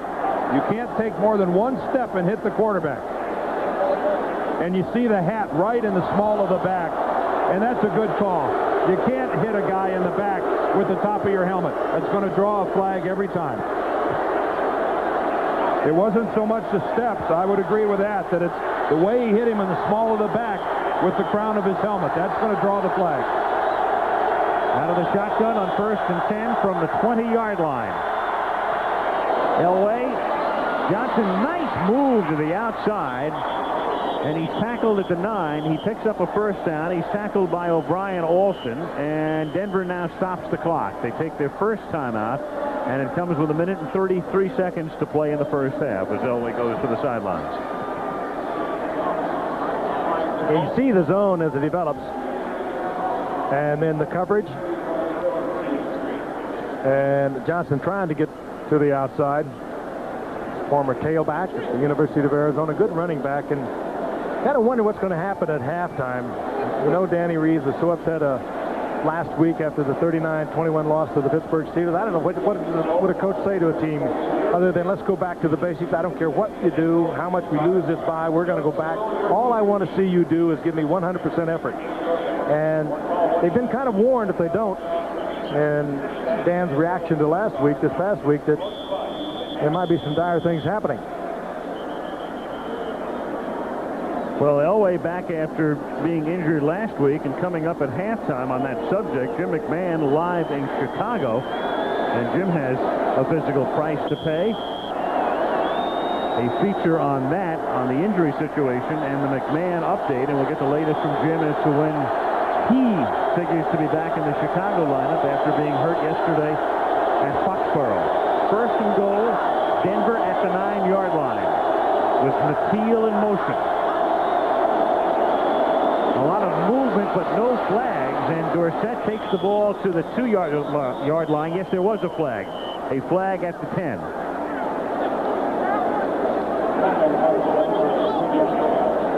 So again, Mark Bright to sort it out. It may have been Indianapolis offsides again. Looked like somebody was in the neutral zone from the Colts. Was he drawn or not? One thing about Indianapolis and Joe Klecko and the way they've got these tackles playing, they're not afraid to crowd the line of scrimmage. Unfortunately, tonight they're just being a little sloppy in doing it. When you play that close to the football, it only takes a twitch to move part of your body into the neutral zone, and thus the flag. And Joe, of course, playing right on the nose. He's right on top of it. Number 78, defense, still first down. It's John Hand who's offside. It's still a first down. It's 1st and goal. As they'll move the ball half the distance to the goal line with 1:27 to play. Every team that's lost the Super Bowl has reached the playoffs the next season since Baltimore in '69. Denver, of course, is in that position, losing the last 2, in fact. A loss tonight, they'd be 4 and 5. And the way things look in that AFC West, to get to the playoffs, you're simply going to have to win the division. A wild card does not figure to come out of the AFC West. Seattle would have a lead by a game. Sewell in motion on 1st and goal. Elway has it batted away, intended for Clarence Tay, and it was Fred Young getting the hand up to knock it away. 2nd and goal. Excellent anticipation by Fred Young. Hung in his zone, didn't overcommit, come up to the line of scrimmage to try to force John Elway, stayed back there hoping to make a play on the ball, and that's exactly what he did. Good look at him right there at the bottom of your screen, going to his left and then being able to stop, react, come back to his right, and get up in the air and get a finger on the football. Good play that time. Number 56, Fred Young. 2 number 1s, you better make plays like that. That's a lot to give up for an inside linebacker. 89 and 90. 2nd and goal. Sammy Winder goes nowhere. Number 55, Barry Krause. 10th year in the league. Wraps him up. We talked about Krause in Cleveland as Elway takes a timeout. Krause had never played in a Monday night game. He has spent his entire career with the Colts, and he finally got the primetime exposure about a month ago and more tonight. And Barry has been vocal talking before about what a treat it was to move from Baltimore to Indianapolis, to the newfound enthusiasm that the folks here in Indianapolis have shown since the Colts got here in 1984. And boy, he played a lot of years when it was down, and you have to feel for a guy, Frank, that hangs around the league that long, finally wins a division last year, and then again looks like they're on a roll again this year. And Barry Krause has the most memorable moment in this game. Well, I have to go back to probably winning the championship last year when it was probably the highlight of my career, but finally we were champions. Finally we were winners, and when we did it, we won it in the Hoosier Dome. The fans stayed around after the game and still cheered and cheered, and it was great. It was just probably my greatest moment. Now play back in on 3rd down and goal from the 5, and Elway has it tipped away, intended for Vance Johnson. Mike Pryor covering, and it will be 4th down and goal.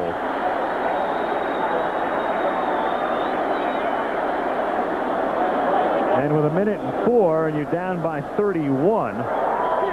You can see Dan there signal to go ahead and take another timeout. They'll talk this over. They might as well. You're not saving for anything. Yeah, you're not going to go for a field goal here. 38-7. I don't think there'd be any doubt in Dan's mind, if Elway were perhaps a little more mobile, that he would come with some kind of a rollout to give Elway an option to either put it in the end zone or run it in himself. But you just don't know, because although Elway is not limping, we do know, because he told us so, it's very difficult for him to move to the left. And when he scrambles, he goes right and left and right. So that's kind of amazing. Came up 1965 as a quarterback, and they turned him into an all-purpose halfback to the Dallas Cowboys. Stayed around there some 15 years as a player and a coach. And that only losing season he had is, well, Gary Kubiak's going to come in to hold. They are going to go for a field goal. Carlos is in there also. Yeah. Well, you figure it out. 38-7 is the score. Cut it to a 28-point lead. Yeah, they'll only be 4 touchdowns down. Yeah, right. Well, sooner or later, when you're down by 31, you will need a field goal. Forget about a fake, because the Colts have got to be thinking that also.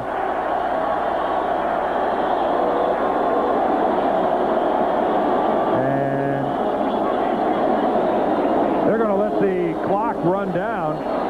Well, they're on the hash mark, and a 5-yard penalty would actually be beneficial to Carlos. But the Colts don't have to take it.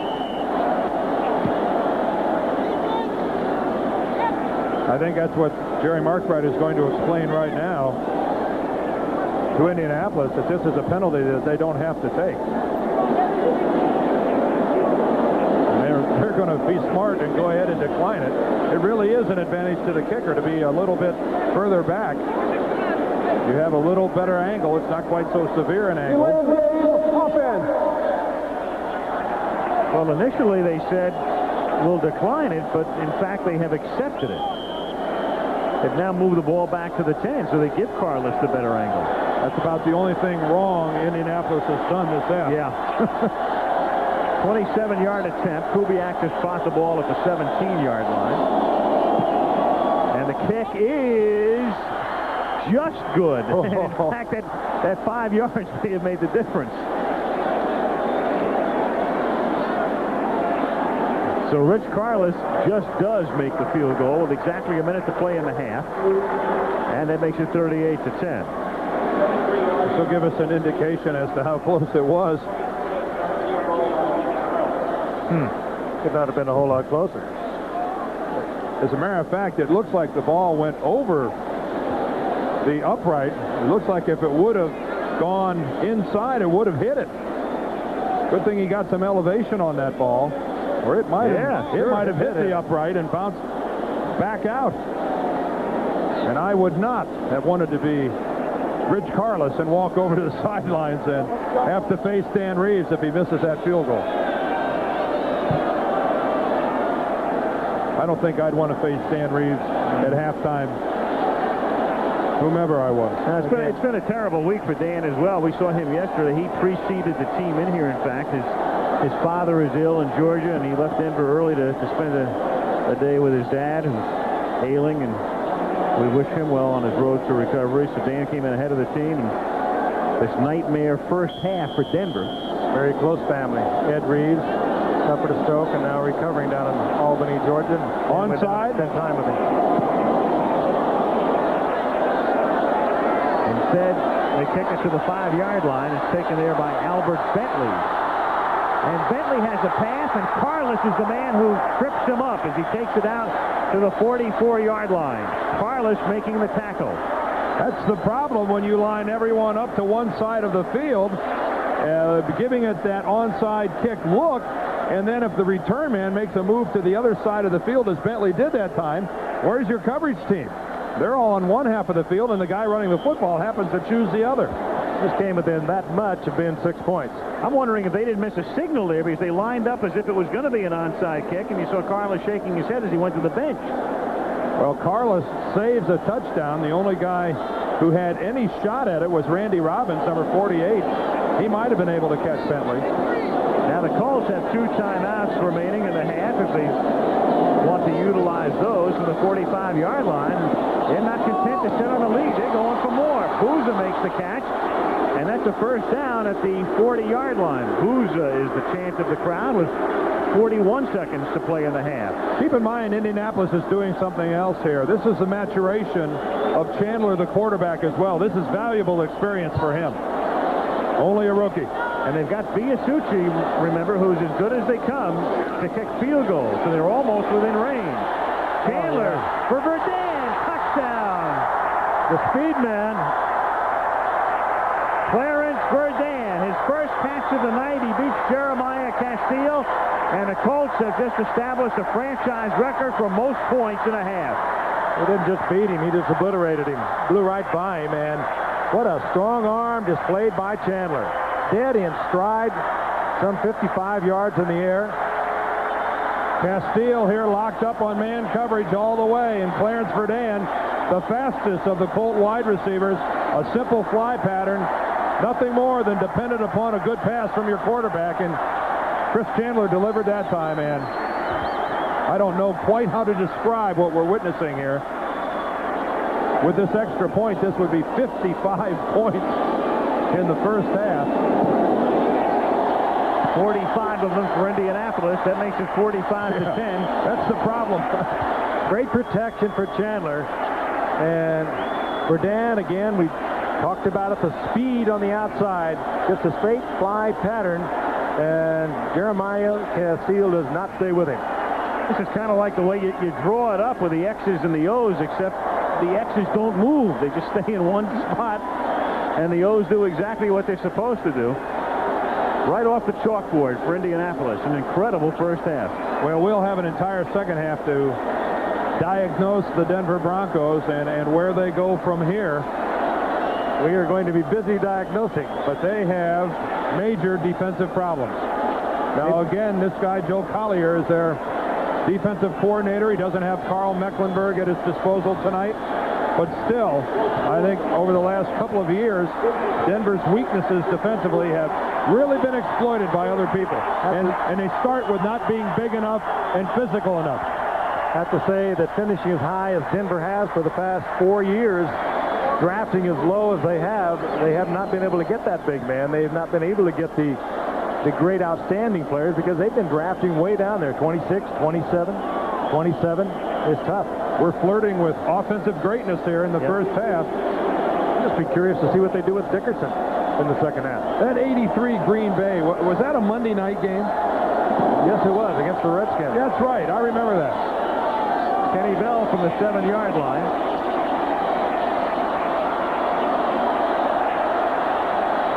Three flags, make it 4. All the flags. After the 38-yard line, tackled by Steve Bryan. And I think you see the frustration starting to surface on Dan Reeves. I think he's trying to say that one of the Colts turned his back, and that's why. Illegal block. Number 95 on the return. First down. See, a lot of times a coverage player can turn his back when he senses a block coming, and that way he can draw the foul. The flag that time is thrown on Steve Bryan. Let's see if we can take a look at it. Right there at the bottom of your screen, see number 95, Steve Bryan, against John Holt, I believe, Dan. That's number 21, John Holt, that he gets buried. Clearly a good call. Whether or not Holt turned his back and drew the block is relatively inconsequential. Dorsett out to the 35-yard line, and that's the end of a green first half for Indianapolis. A complete treat for the Colts and a bad trick for Denver on Halloween night at the Hoosier Dome. At halftime, 45-10 Indianapolis, and return to the Hoosier Dome after this message from the National Football League and a word from your local station. Here for Elway and the Broncos, totally and completely 45-10. Indianapolis on top, and they will get the ball to start the second half. Bentley fields at the 1 and brings it back out to the 22-yard line. Stopped there by Bruce Klosterman. This ABC Sports exclusive is being brought to you by Dodge Cars and Trucks. On the street or off the road, it's the new spirit of Dodge. By Delta Airlines, we love to fly and it shows. And to buy Bud Light. Everything else is just a light. Colts at their own 22-yard line after a 45-point first half. The rookie out of Washington, Chris Sandler, third-round draft choice. Starts her from the 22. Dickerson with 4 touchdowns as the sole running back. And Eric's first carry of the second half is another gem. A first down, and out of bounds he goes after a pickup of close to 16, and a flag is thrown. And look at Eric, that was Charlie Waters. He was saying hello to over there. Longtime great defensive back for the Cowboys. And that's how he got outside. Someone at the point of attack was guilty of holding.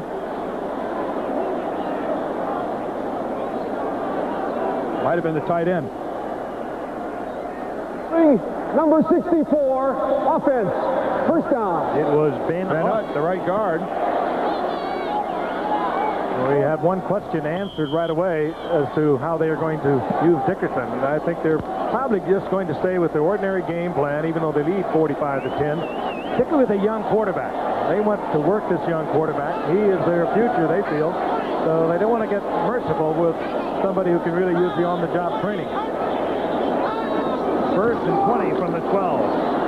This is Bentley, and he's tackled by Harden. Harden came up from the secondary. Harden last week, he was one of the few Bronco defenders who had a good day. The problem is when your free safety makes a lot of tackles, you know you're having a bad day defensively. Mike Harden, one of the hardest hitting defensive backs in the league. I think all of us remember the hit he put on Steve Largent earlier in the season. It drew a fine from the commissioner. But Mike Harden, a clean ball player.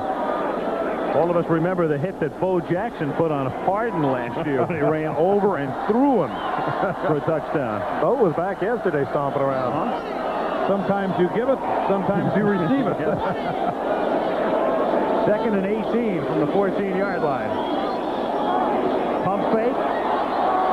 And then the open man is found at the 31-yard line. Making the catch there is Matt Bouza. Short of the first down by a yard. It'll be 3rd and 1. Boy, another sign of maturity on the part of Chandler. He was looking all the way to Brooks, who ran a square out and down. He ran it right into a zone defense. He was not open, and Chandler did not panic. Looked off, found the secondary receiver, and gets the first down out of it. You'll see it right here now. He is looking to the square out and down.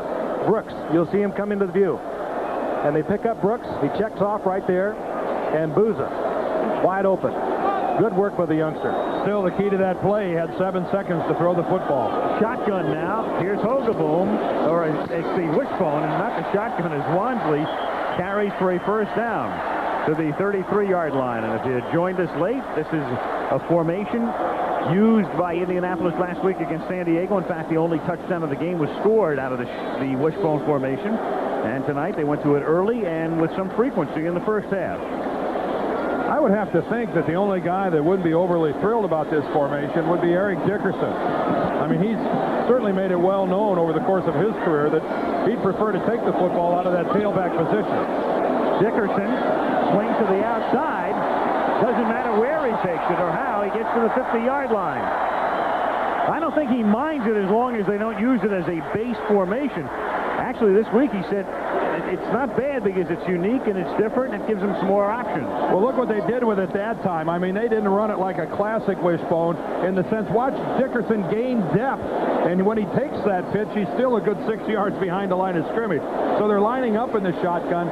I mean, in the wishbone. Now you got me started with shotgun. They line up in the wishbone, but really, in essence, they're getting Dickerson the same way they'd give it to him if he was in the eye. Who's that, Baltimore or Denver? I think it's Indianapolis. All right, out of the shotgun. From the 50. First and 10. Bentley looking for a first down, and he gets it. Out of bounds he goes at the 38-yard line. Gain of 12 with 11:43 to play in the third quarter. Dennis Smith just off the injured list, coming up to make the tackle. Came back from a severely pulled hamstring. Dennis had a tough year last year. Suffered a broken arm, had all kinds of problems, missed all but 6 games. And he's just come off missing 4 with the hamstring. Colts at the Broncos 38-yard line. Opening drive, second half. 45-10, Indianapolis. And Chandler goes to the right side and winds up hitting the tight end. Mark Boyer, who is pushed out of bounds at the 33-yard line after a gain of 5. It'll be 2nd and 5. You really have to be impressed with Chris Chandler. I think he has just operated admirably tonight. He's been under control. Of course, he's got the big lead early, which is a plus, but still, he's thrown the ball with authority. He runs a good huddle. That's one of the things that the Indianapolis coaching staff likes about Chandler is the fact that he's a very aggressive and very intelligent young man. I want to tell you a little story about their playbook after this play. 2nd and 4 from the 32. Bentley gets across the 30. It'll be 3rd down and 1. Talking to Jim Irsay today, the general manager of the Colts, and he was telling me a story about Chris Chandler. He had a holdout about a week and a half long before he reported at training camp. And his first day in camp, they sit down with him and say, well, it's going to be a long road to get you back into where you know what's going on here. And they start going through some things. And here he had memorized the entire Colt playbook. And when they give the psychological testing to the rookies, Chandler had scored higher than anyone the Colts had ever tested before. The only thing he hasn't memorized to this point is the wishbone, because here's Hogaboom back in to run it on 3rd down and 1. Off the fake, he keeps, and he looks like an Oklahoma Sooner as he takes it to the 27. You know, it's surprising that they don't use Chris Chandler as the wishbone quarterback because he's a fine athlete, even though he didn't run that much of it. When he was at Washington, he didn't run any of it at Washington, but in high school, Everett Washington High School, he lettered in baseball, he lettered in basketball, track, was on the golf team. Superb athlete. You know, when Gary Hogaboom had those exciting years in Dallas, I don't think he envisioned his career coming down to running out on the field to run the wishbone. No, I don't think he envisioned it in Indianapolis. Indianapolis averaging a first down every first down. 11.6 yards from the 27. It is batted and then caught by a lineman at the 30-yard line. And that's an automatic penalty. Yep. As Ray Donaldson makes the catch, but after it was batted. Very marked by signaling the deflection from Walt Boyer. There's no foul on the play. The ball was tipped. There's no foul. 2nd down. As long as it's tipped, then you get away with it, but that's an ineligible receiver. If that ball is not touched, that's going to draw the flag. Smart play there. Pick up the flag. Move on. Loss of 3, as it turns out. Here it is again. Greg Cragen, the nose tackle, the guy with the block.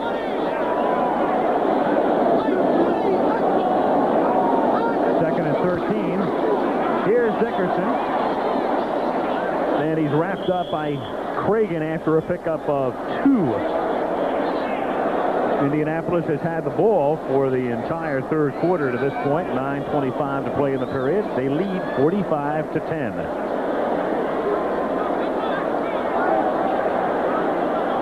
Third down long yardage, they're going to change up from their 4 down linemen, go into their nickel package. And this is still not a bad time. You have an Eric Dickerson. One thing you can do, even in this situation, you can run an Eric Dickerson. He's that kind of weapon. Third and 10. Dickerson, the sole setback. And they do run him, and he exploits the hole, and he gets to the 12 for a first down. Simple trap block when Denver is thinking pass, third down and long yardage. When you have this kind of weapon, just slide it to him. Good-looking play that time. The right side of the Indianapolis line shows pass. Watch 64, 65. Hutton Patton set up, and then Chris Hinton, the left tackle, pulls on the trap. And that kind of a blocking scheme thoroughly confuses Denver, and Dickerson just explodes through that huge hole. You don't do it unless you have somebody like a Dickerson. A Herschel Walker, the Cowboys love to do it. What acceleration. I mean, First and 10 at the 12. Bentley is the running back. It's dropped by Chandler. He picks it up, and then he gets tackled by Ryan back at the 14-yard line. Loss of a couple. It'll be second and 12. And the Colts taking the opening kickoff here, and they have now had the ball for almost half of the period.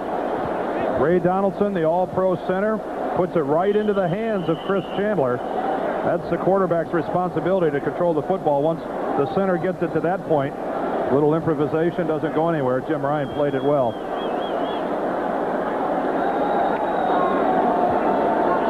Second and 12 from just inside the 14-yard line.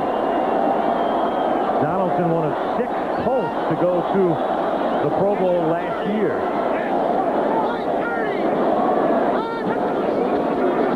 Bentley, on that same play that they ran with Dickerson a moment ago, he takes it to the 10-yard line. It'll be third down and 7. With 7:15 to play in the third quarter. And we touched on Bentley earlier. A year ago, before Dickerson came, just 1 year ago today, he was the man, the running back for these Colts.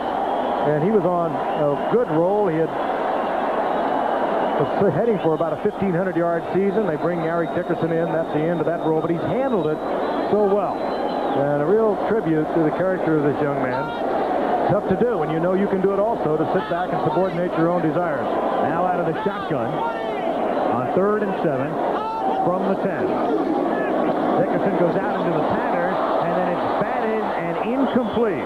Trying to throw it over the middle, and I believe it was Sean Knight who was in his face, number 99. Fourth down and 7. And I think Chris Chandler is still feeling the after effects of that hit. That's when he held that ball to the last moment, and he's still smarting from that shot. Here's a good look at it right here. That's Jim Ryan, number 50, and Chandler might have waited just a half a count too long. Ryan is already into his body before he starts his throwing motion. That ball had nothing on it at all. Pretty classy of Ryan, though. He pulled up on that one. Let him out of the grasp. Biasucci now a 27-yard field goal attempt. Start to hold. And the kick is good. So they have the ball for the first 8 minutes, 26 seconds of the third quarter. And Indianapolis now leads 48-10. That's good. Everywhere. Works the booth, the field, hotels, whole thing. Dean Biasucci kicking off, something he has done with great frequency tonight. It's a penalty as Indianapolis was offside, so this is a free run back for Jason Johnson as he takes it to the 32. And one of the Colts came across the 35-yard line before Biasucci put it in the air. Offside against Indianapolis. Denver's going to get the ball for the first time in the second half, and the clock is already down to just 6:26 left in the period. Long Indianapolis drive, which culminates in a field goal by Biasucci. Number 47 of the kicking team. Penalty declined. First down. Timeout. That's Freddie Robinson. 6:26 to play. Third quarter at the Hoosier Dome. There's a vacancy. They are out in force in Indianapolis on what's been a real holiday in this town. Halloween night. And their team leading 48-10 is Sammy Winder on Denver's first offensive play of the second half. Takes the ball out to the 36-yard line. Who dat? Another end zone. 60,000 of these masks they produced here in Indianapolis. They've been planning this for months. We have been hearing about it. But what a festive occasion. And Dan with glasses so we can There he is. see the game. That's without the bridge work. 2nd and 5, Denver from the 36-yard line. And Elway throws over the middle, and Natil makes the catch and is close to a first down as he gets to the 42. And then the Euchre seats.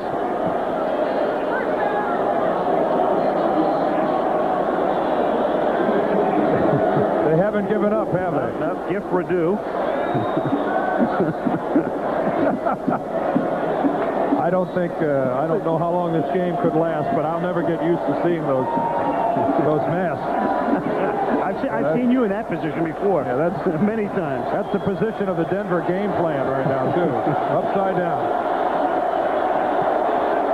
Broncos from the 42-yard line. And a one-handed catch is made, but for no gain by Clarence Kay. Ball squirts loose, but well after the play. And Joe Klecko hurt his knee. Joe Klecko, one of the guys in rushing the passer, and he got it from the side, and there he gets up. But you can see he's hobbling a little bit. Joe, one of the guys back in the backfield that forced John Elway out of the pocket. What a poignant piece we had at halftime. Joe Klecko talking about it, saying he never want to leave this game because of his knee. And 2 major reconstruction surgeries. The Jets asked him to retire, said he couldn't continue medically. He came out here, passed the physical, and tried to play. But nobody knows better than Joe Klecko when that knee is hurt. And he didn't hesitate, started to go back to the line of scrimmage, but then came over the sideline. Well, the thing is, you get to this point, and it doesn't take as much to re-injure it. You're missing components in there. It doesn't take much to hurt it more. 2nd and 9, inside handoff goes to Natil. He has the first down and a lot more, and he is bumped out of bounds at the 28-yard line by Mike Pryor. Ricky Natil on the end around with 4:10 to play in the third quarter. Broncos on the move. First down at the 28 after a 29-yard pickup. So the Colts, 38 points to the good here, and on their way to their 3rd consecutive victory and a 4-5 overall mark. Nothing more than a simple underneath handoff. Almost the entire Bronco offensive line pulled to their right. You can see that Gerald Perry was clear across field out in front of Ricky Natil. Colts playing it a little soft right now. Elway with a very deep drop, even deeper now, and then throws and completes it to Kay, and he's tackled at the 23-yard line. There'll be a Denver holding on that play, though. And I think we all could see it. And that hurt John Elway. Every time he goes to the left, the ankle injury is on the inside right. The pain is in that ankle. You really have to admire his courageousness tonight. I mean, this is a game that maybe he should not have even played. And yet I think it's a statement to what kind of guy he is that he is playing. Number 66, offense. First down. Jim Juriga. You can see him in the lower left of your screen. He's attempting to block on John Hand, I believe, and there's number 50, Dwayne Bickett. Juriga's working on Bickett. And you can see he's got his jersey and just about anything else he can find. Gerald Perry, the left guard, is working on John Hand, and looks like he could have been flagged as well. Flecko is back in the game. There's Joe lining up at nose tackle. Screwed that knee brace down one more time. After the penalty, 1st and 20 from the 38-yard line. Elway rifles one for Naseel, a little bit too high for Ricky, who was covered well on the play. It'll be 2nd down and 20. As far as the Broncos are concerned, right now, the best thing going for Denver is the fact they're playing in what's turned out to be, at this point, the weakest division in the NFL, the AFC West, with Seattle on top. Seattle would be the only team above 500, 5-4. Denver and the Raiders would each be 4-5, and then San Diego and Kansas City. So the bad news, of course, 2 straight devastating losses. The good news is they're only 1 game out of 1st. And with that in mind, I think the utmost thing to Denver tonight, looking at this stage of the game, is that Elway has to survive. 2nd and 20, and here we're going to have another procedure call. It was Juriga, who's already been called twice for holding tonight, who comes up out of his stance before the snap. They were going with what they call their silent count. Number 66, offense. Their silent count, and they do it by code between the center and Elway. And Juriga just wasn't in on the code. Talking about the division, the AFC West, the odd thing is, in a 10-year period, 78 through 87, the AFC West was the best of the divisions when they played out-of-division foes at 586. And after this play, we'll show you how they have done this year. Mark turnaround. 2nd and 25 after the penalty. Elway underthrows Mateel. It'll be 3rd down and 25. The AFC West this season, when they played out-of-division foes, again, there it was over a 10-year span coming into this season. They were the best. And then this year, on the right, a .225 percentage, by far the worst. And last Sunday, every AFC West team played outside the division and lost, as did all of the NFC Central teams yesterday, oddly enough, including Chicago and Minnesota. 3rd and 25. And he throws that one behind Mark Jackson. And there's a fight that breaks out at the 40-yard line. Ezra Johnson and Juriga and Perry all involved with John Hand.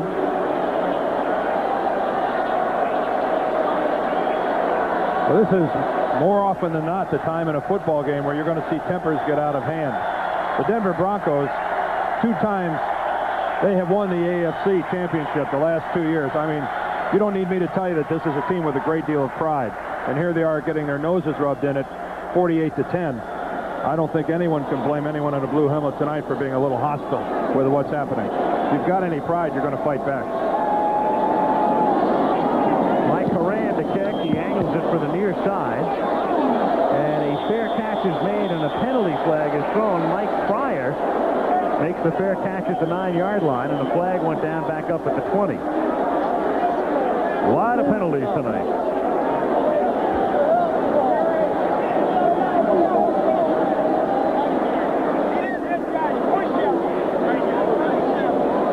Like even the officials are getting a little hostile.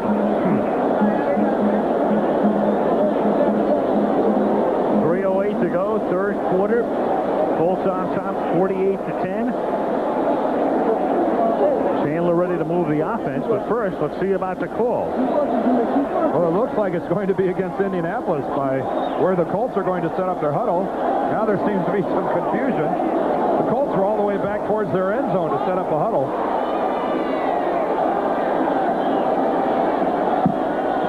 And Jerry Markwright is trying to get it sorted out. Face mask foul, number 38. Kicking team, 1st down, timeout. After all that, Bruce Plummer. 3:08 to go in the 3rd. And Chardonnay on the right. Don't worry, that pup has got a commercial. He's doing all right. Dry sack. Stands up to the ice. From the 15, Albert Bentley out to the 17-yard line. Something to do with carpet cleaning. Yeah, right. In a major way. Which leads me into this Nightline promo. Perfect Tonight, segue. right. Campaign 88, whether it could be done for the night. 2nd down and 7. We could be also. 48-10. We know you are. At the 18. Slings it to Bentley, and Bentley takes it to the 21-yard line. It'll be 3rd and 4. Randy Robbins in on the tackle. Bentley will have a chance to be busy tonight. We talked about him earlier. Fine running back. Good receiver, too. They used him that way when they had the opportunity to put the two together, but he had to take the back seat when Eric Dickerson came a year ago, and he's handled it very well. It's tough to do that. I wonder how often Jim Irsay's phone has been ringing, inquiring as to the status of Albert Bentley, whether or not the Colts might be interested to trade him. There's Jim Irsay, the general manager of the Colts. You'd have to think that there are some teams in this league that could use an Albert Bentley as their primary guy. Sitting by 2 phones as we speak. 3rd down and 4. And Chandler hits Brooks for a 1st down. So the rookie out of Washington improvises, finds his man, and they keep the ball. Have it out at the 35-yard line, 1st down. He's growing up. We told you that he's a fine athlete. Has scrambled well in the past. Has done so on several occasions here tonight. So much for Dickerson being done for the night. He's back in there. And he's back in there because they're going to bring Hogeboom into the game. And maybe run a little wishbone here for a while. Well, how serious do you think Ron Meyer is with this wishbone? And you know what they're doing? There's Willie Tullis. How serious is he? That's a cornerback. Willie Tullis, who's going to be the quarterback. He ran some wishbone in college, and they had him practicing as he gives to Wansley. Last week, he had hoped to come into the game last week in San Diego, but didn't. And here's Meyer giving him his chance in prime time. One play in prime time, but he was a quarterback at Troy State, those many years ago, 8 to be exact, and a good running back. When he first came into the league, he was an excellent return man. How great is this? My moment in the sun. Yeah. Well, they tell us, he says, hey, Coach, what's my quarterback rating right now? Well, if I was going to play quarterback in this league, I'd like to do it with a 48-10 lead. Yeah. With Eric Dickerson behind me. 2nd down and 8 from the 38-yard line. Catch is made for a 1st down by Mark Boyer. He takes the ball into Denver territory to the 47-yard line in the waning seconds of the 3rd quarter. How great is that for Tullis, though? And always say he played quarterback on Monday Night Football. When you look at Denver and the problems they're having, I'll tell you, it's tough coming up. They got Kansas City at home. Then they have Cleveland. They have New Orleans. They have the Rams, the Raiders, Seattle. They also have New England. So they're grim prospects. There's Willie, all smiles. He's thinking about applying for a scholarship at Oklahoma. 4th quarter coming up, 48-10 back after this message about an upcoming show on ABC and a word from your local station.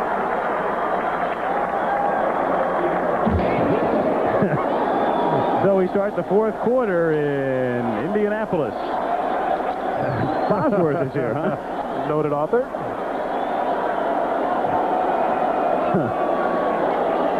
Howard the Duck. Yeah. 1st and 10 from the 47-yard line. Here's Bentley. And Simon Fletcher helps to run him out of bounds near the 41. Indianapolis on top, 48-10. Exploding early and often. And there is NFL Management Council. right now next year's Monday Night Crew.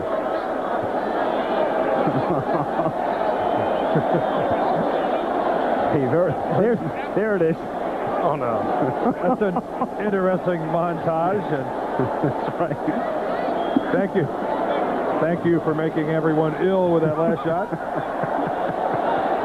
We're going to eat there after the game, you know. 2nd and 3 at the 40. Bentley, and he gives it to Verdun.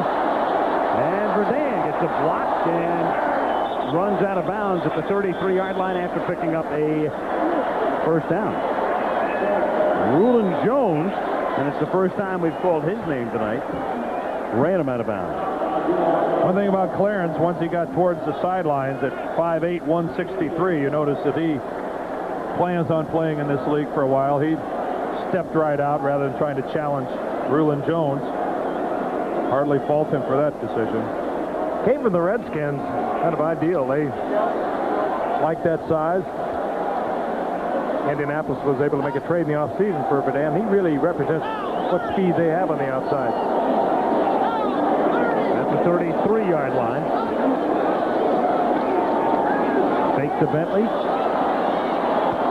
Chandler takes off and slides down at the 25-yard line, a little bit short of the first down. Chandler went down just to keep that clock moving. He could have run out of bounds, stopped the clock, and he went down just right at the sidelines and stopped the clock. Well, UCLA will try to rebound. 2nd and 3 at the 25-yard line.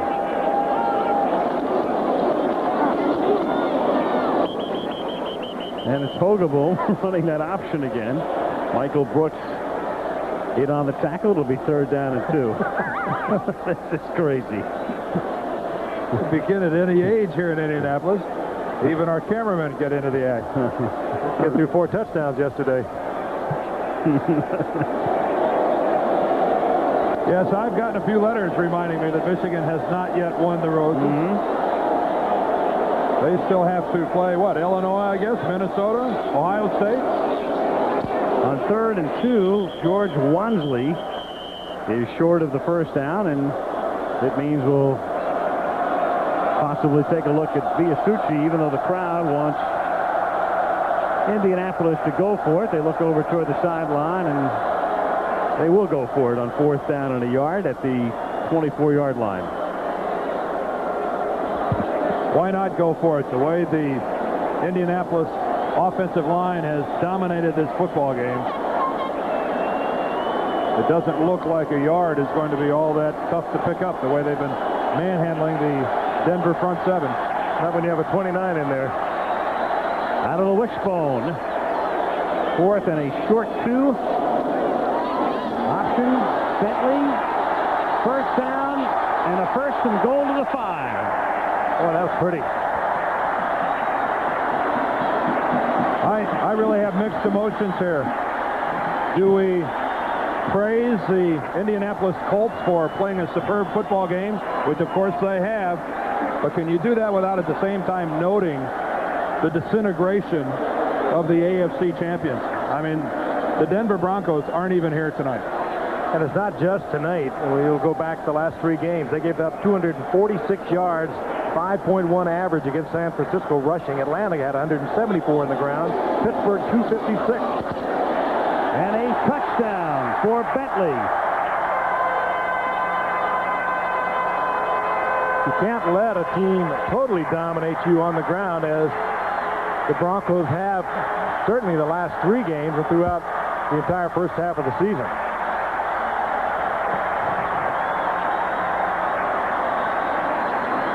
Bentley taking it in with 11:49 to play in the game.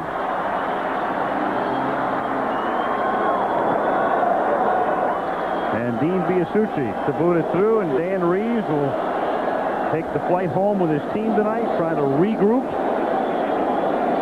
Well, it's a tough 2 games coming up. Yep. And next week, Kansas City goes to Mile High, but then they've got Cleveland at New Orleans and the Rams back to back to back. I know last week the Broncos didn't even watch the films of their defeat by the Steelers. Heaven knows what they'll do with these films.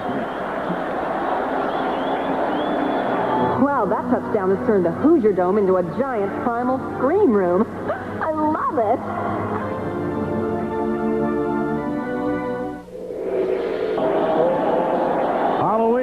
that means a plethora of Elviras.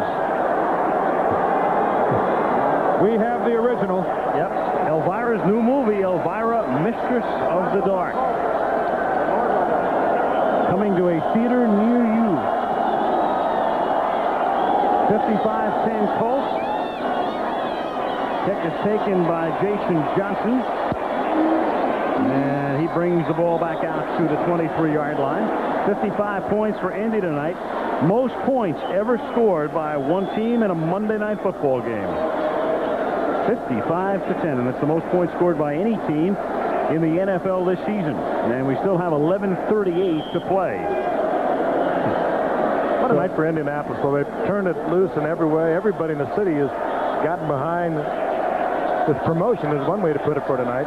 Spectacular in every way.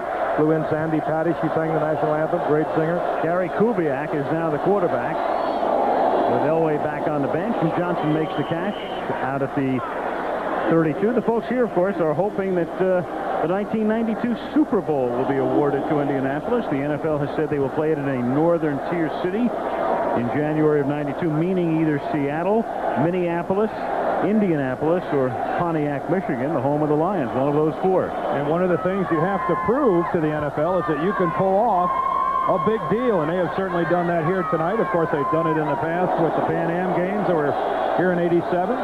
Do it every year with the Indy 500. Yeah, that's only 400,000 people.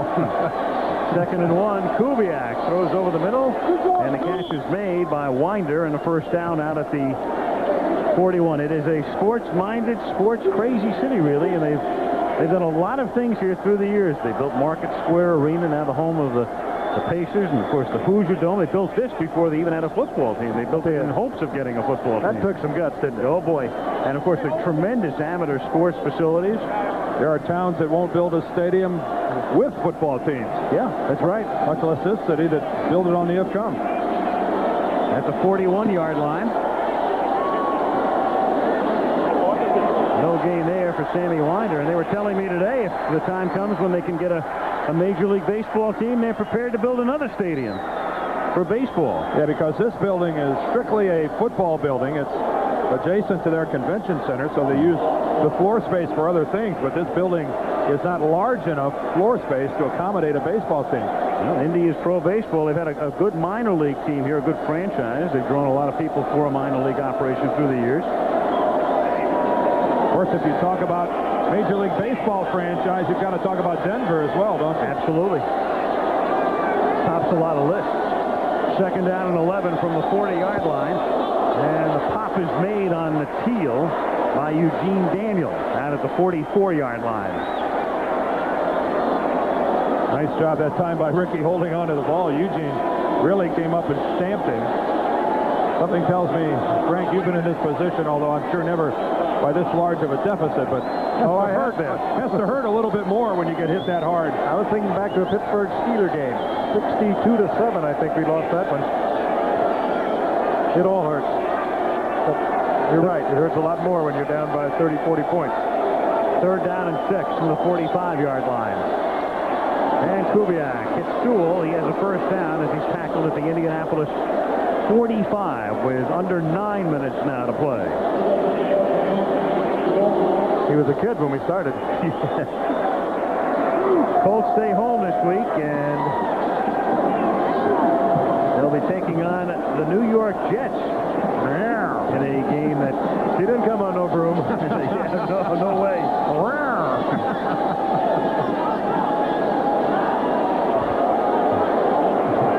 At the 45, first down. Colts staying home. Jets come in here next week. Indianapolis will be 4-5 after this victory. A game and a half behind the Jets, who are in 2nd place. Kubiak lost Nateal's fingertip. 2nd down.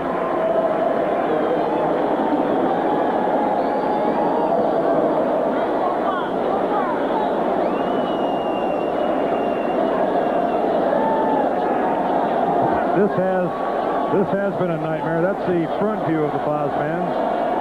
Has his little horseshoes on his cheek. Looking up at the monitor here in the stadium, realizing he's made it. Where, I'm sure, but he's made it. His way. Andy Warhol said it right. Stick around, go to a Monday night game. You get about 5 seconds. Second and 10. Vance Johnson to the 38-yard line. It'll be third and about 3.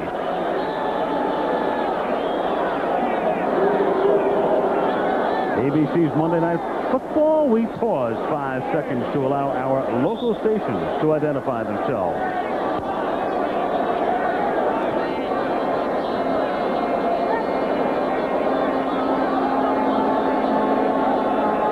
Midnight in Indianapolis with 7:55 remaining in the game. 55-10 Colts on 3rd and 3. Kubiak to Winder, and we've got flags all over the place. 3 flags thrown on 2 distinct occasions, so there should be a couple of penalties here.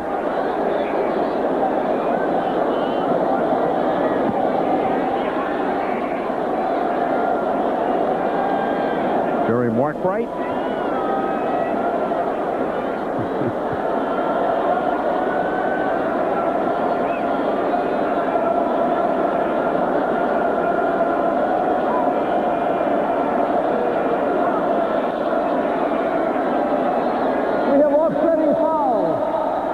Contact foul, number 37 defense. Ineligible receiver downfield in the pass, 57 offense. Penalties offset, 3rd down. Send money. Well, maybe Dickerson's making all they have to give.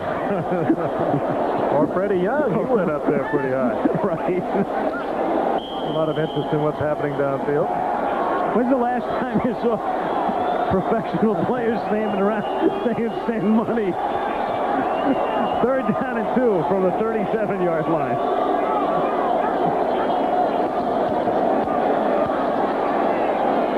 Kubiak, Kay can't hold on. It'll be 4th down.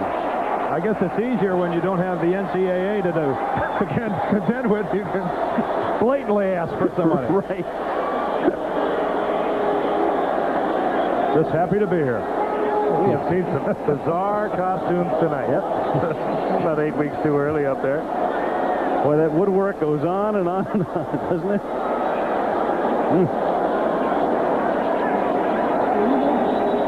And another penalty. Unnecessary roughness on both sides. Number 99 and 72 after the play was over.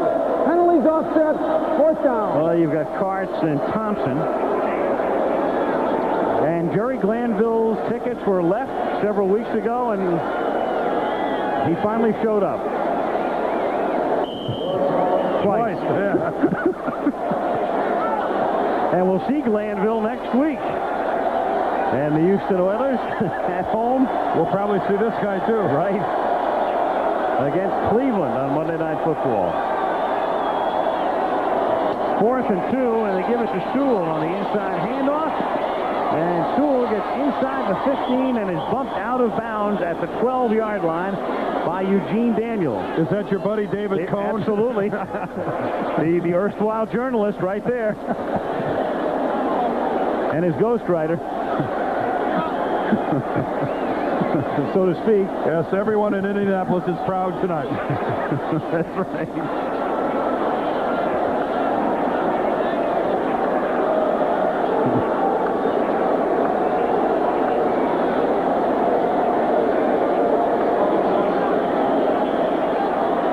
Denver at the Colts 12-yard line.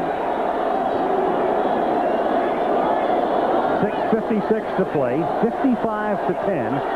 Indianapolis. And of all things, a timeout. Kubiak, knowing we were behind on commercials, with 6:56 to play. We'll be right back. We're out of control. Yeah. Totally. Indianapolis, the Hoosier Dome. All Colts from the very beginning. Dickerson scoring 3 touchdowns in the first quarter alone. And Indianapolis routing Denver. 6:56 to go in the game. 55-10 Colts. 1st and 10. Denver at the 12. Kubiak hits Sewell. And he gets tackled inbounds at the 7-yard line after a gain of about 5.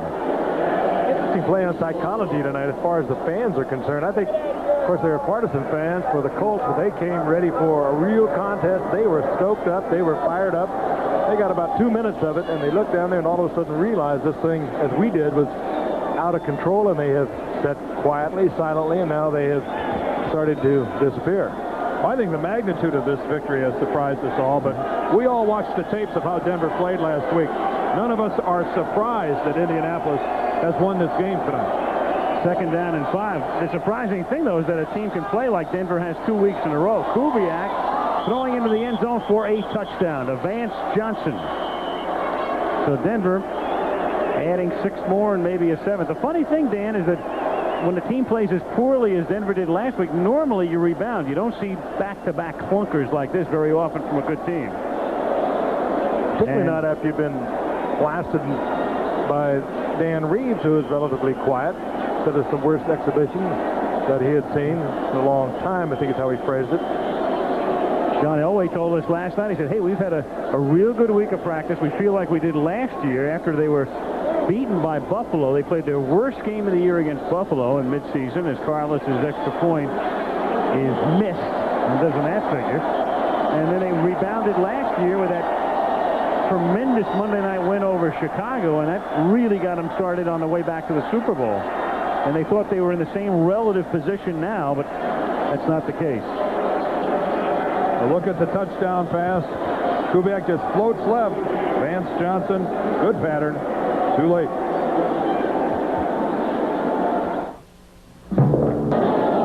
Denver lined up for an onside kick, and loose ball. Who's got it? They've got it. Denver. So with 6:01 remaining in the game, and Indianapolis leading 55-16. Tim Lucas recovers the onside kick, and Denver will keep the football when we come back.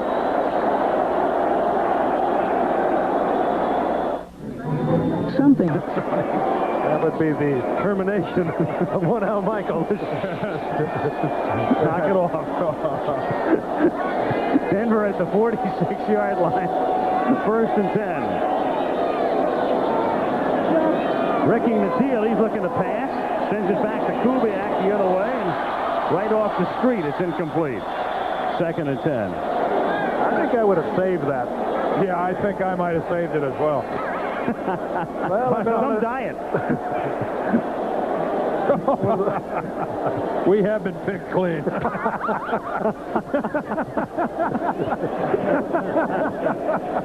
Oh, boy. Well, what do we have to look forward to now? I think it's time for Denver to go to the bone. They might go to the wishbone. How about Cleveland and Houston? Next week. 2nd and 10 from the 45. Browns and Oilers from the Astrodome next Monday. Kubiak, he runs out of bounds as he crosses the 50, and that stops the clock with 5:47 to play in the game. Maitre d' at a Beverly Hills eatery. Frank's out here. It's you and me, Dan. Frank, come back. I looked at my OIG and there was a red eye. How many of you watched that game last night with Houston and Washington? Houston is back also. Yep. How many helmets does Houston put on a ball carrier? Oh, do they have a swarming defense or what? They get to the football, and of course the Browns beat the Bengals yesterday. The Dogs, did they play defense? Had their day. And both quarterbacks healthy again, Kozar and Moon. Shovel pass to Sewell. And Sewell staying inbounds and going all the way for a touchdown. Steve Sewell with a little shovel pass. Moving in on overtime. 48 yards. And so the onside kick is successful. They go in for the score. They'll, I'm sure, try another onside kick with 5:39 to play in the game. It becomes kind of like a practice. Try a lot of things that you don't really work on in the heat of a contest, I guess. Maybe that's the way Denver's looking at it. Those aren't masks.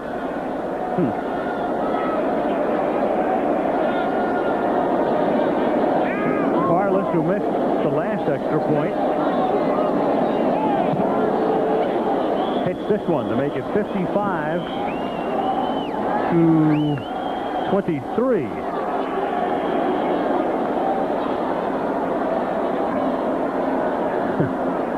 So if you made an over and under bet at 77, you've just made it.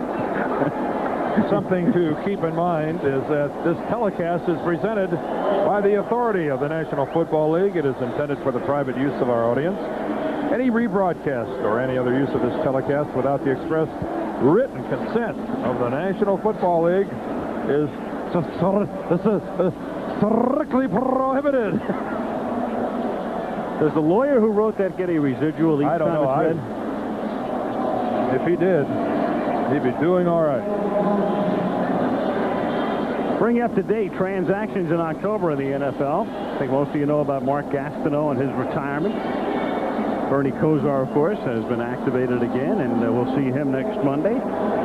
Fuad Reveiz went on injured reserve, and Dave Theodore placed on waivers by the Cardinals. Finally realized he wasn't coming back. At least they had the decency to move before they did it. Another onside attempt. This one is picked off by Pat Beach, and he's tackled by Carlos at the 5-yard line. Oh, and then Carlos goes in for another shot. There's a little flaw in that, and Pat Beach figured it out. He saw it once before. Everyone lined up outside of him. Well, the key here is if you're the kicking team, you have to let it go 10 yards before you can touch the ball. If you're the receiving team, you don't have to let it go 10 yards. You can go take it right off the tee if you're quick enough. Pat Beach, he had planned that all the way. There's a good look at it from high above. Carlos trying to time it out. That ball goes about 6 yards before Pat just helps himself. And old Rich goes in for a mugging. Yep, his second tackle of the night. He may be their leading tackler tonight. At the 6.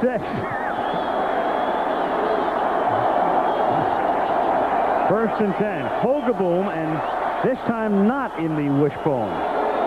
In a more conventional set from the 6-yard line. And he gives it to Bentley. Hogeboom was tripping as he gave the ball away to Bentley. Both men go down. Loss of a couple. 5:20 to go in the game. Hogeboom might have been stepped on as he pulled away from the center.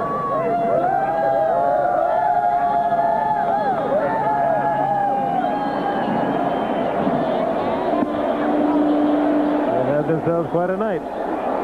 You know, the one thing about this is, what would we have done if this wouldn't have been Halloween? Good point. Boy, would we have been hurt. Second and goal. Bentley. Third and goal. They've been hurting anyways. We'd have looked for an inflated pumpkin in about 43 fights in the stands. That's what happened the last time we had one of these. Serious for this man. Deadly's very concerned. He was so concerned after last week, but he's been concerned for a couple of years trying to make a bigger football team. Hard to do when you're finishing as high and then drafting so low. And now he's even more concerned. If it's not bad enough, they send Eric Dickerson back into the game. On third down and goal, they figure Dickerson has scored 4 touchdowns tonight. And they may give him a chance for a 5th. And what are they going to do? They're going to call a timeout? That's what they're going to do. Whoa. Because the clock was ticking down. They were going to get hit with a delay. Well, the Colts are dangerously thin at the running back position. They only have 3 on their roster with Bentley, Wansley, and Dickerson. It's not like they have a wealth of running backs. Out here, Dickerson with 4 touchdowns in the game, tying a Colts record, and may get a chance for yet one more on a third and goal. And the New York City Marathon, always My key on Eric. He does attract attention. Hogaboom stays in the game. And up they come in the wishbone on 3rd and goal from the 8. And they hand it off to Wansley, who takes it to the 4-yard line. So it'll be 4th down and goal with under 4 minutes to play. Crowd wants them to go for it, and they obviously will here with a 32-point lead. Dickerson was the decoy last time for Ron Meyer. I wonder if he's brave enough to do that again. On 4th down, you have to give it to this guy and give him a chance to get number 5. They waited a long time to bring him in. I think they probably just got word from up above, perhaps, that he had a chance for the record. 4th and goal from the 4. And instead, it's Wansley, and he goes nowhere, and they turn the ball over on down. So Denver takes over at its own 4-yard line with 3 minutes and 13 seconds to play. And the Colts will come up just short, unless they get the ball back and score, of the most points in Colts history, 58. Baltimore against Buffalo in 1976. Most points the Broncos have ever given up, 59, to the Chiefs, all the way back in 1963. And they have been flirting with that.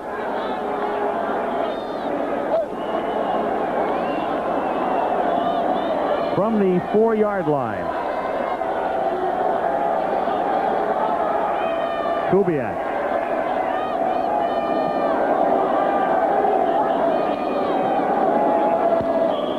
Sewell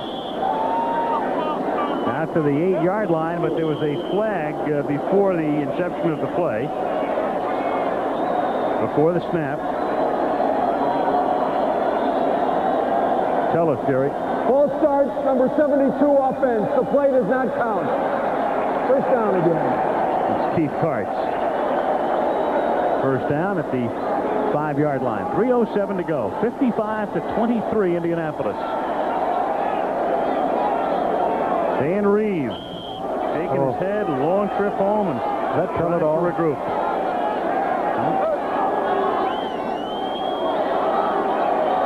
Similar to the expression we saw on his face in San Diego last January 31st. Kubiak runs it out to the 9-yard line. And we can tell you the executive producer of Monday Night Football is Jeffrey Mason. Tonight's game is produced by Ken Wolf. We're going to try to get a shot of Kenny in the stands in just a moment. Directed by Craig Janoff. Our technical director, Joey Chavo. Associate Director Ben Harvey. Rob Biner, our halftime producer. Emily Deutsch, our halftime associate producer. 2nd down and 5 from the 9-yard line.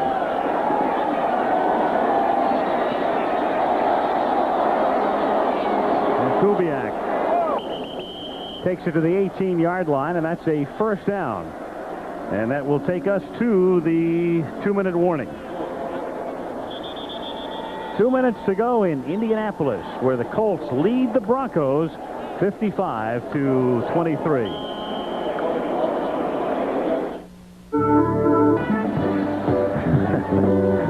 To go in Indianapolis, 55-23. The remnants of this big crowd remaining. Big night for the Colts. And a big night for the franchise. Their first ever Monday night appearance at home as Sewell takes the pass and takes it out to the 35-yard line. I don't believe this. Oh, all right, Chris. He's got an idol. So much for Deerdorf on waivers, huh? What a fabulous football player he is. But you have, man, 6 Pro Bowls and he's got 4 already. It's dropped, picked up by Sewell, and he takes it out to the 37-yard line. And we can tell you, there's Kenny Wolf. We promised you a shot of him. Our technical manager, Bill Freeberger, unit manager, Ed McKenna, Frank Seeger, Bruce Clark, Joe Castellano, Mark Amento. On our crew, our research and information, as always, from Steve Hurt, and up in the booth, George Hill of the Palouse, and Malibu, Kelly Hay. neighbor of Dickerson. We thank you, folks. He lives in his carriage house, doesn't he?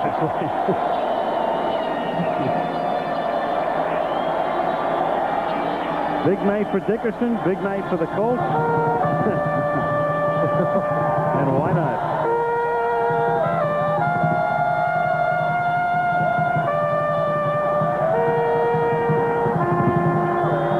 Unfortunately, he's been playing that since the first quarter. That's when the Colts played taps on the Broncos. They put them away early. Played a tap dance on them. Fumble. I do believe Denver has recovered. Well, they're going to rule it down, I believe. Or they recovered. Take your pick. Who knows? They're going to keep it. And this guy turned in a game effort tonight. He came in here hurt. Maybe shouldn't have played. It was obvious to watch him that he was trying to do what he used to be able to do but couldn't do it tonight. And another 3 flags. Even Mark Wright's discussed it at this point. Ball start, number 66. Offense, third down. Don't even say his name out. Oh, you're right. But his initials are J.J. And he has had a tough night.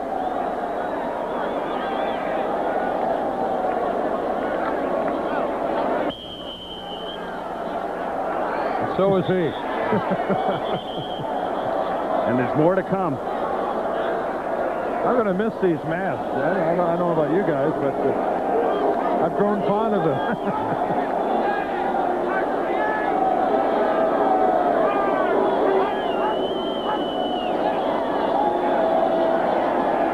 Kubiak.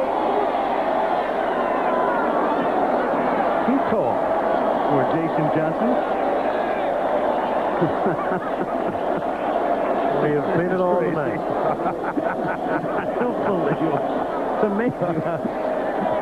Where did all of this come from? I mean, how many novelty shops and costume houses can there be in town? Well, how would you like to be someone who specialized in having Halloween garb here in Indianapolis? I mean, this had to be a banner week for you. Boy.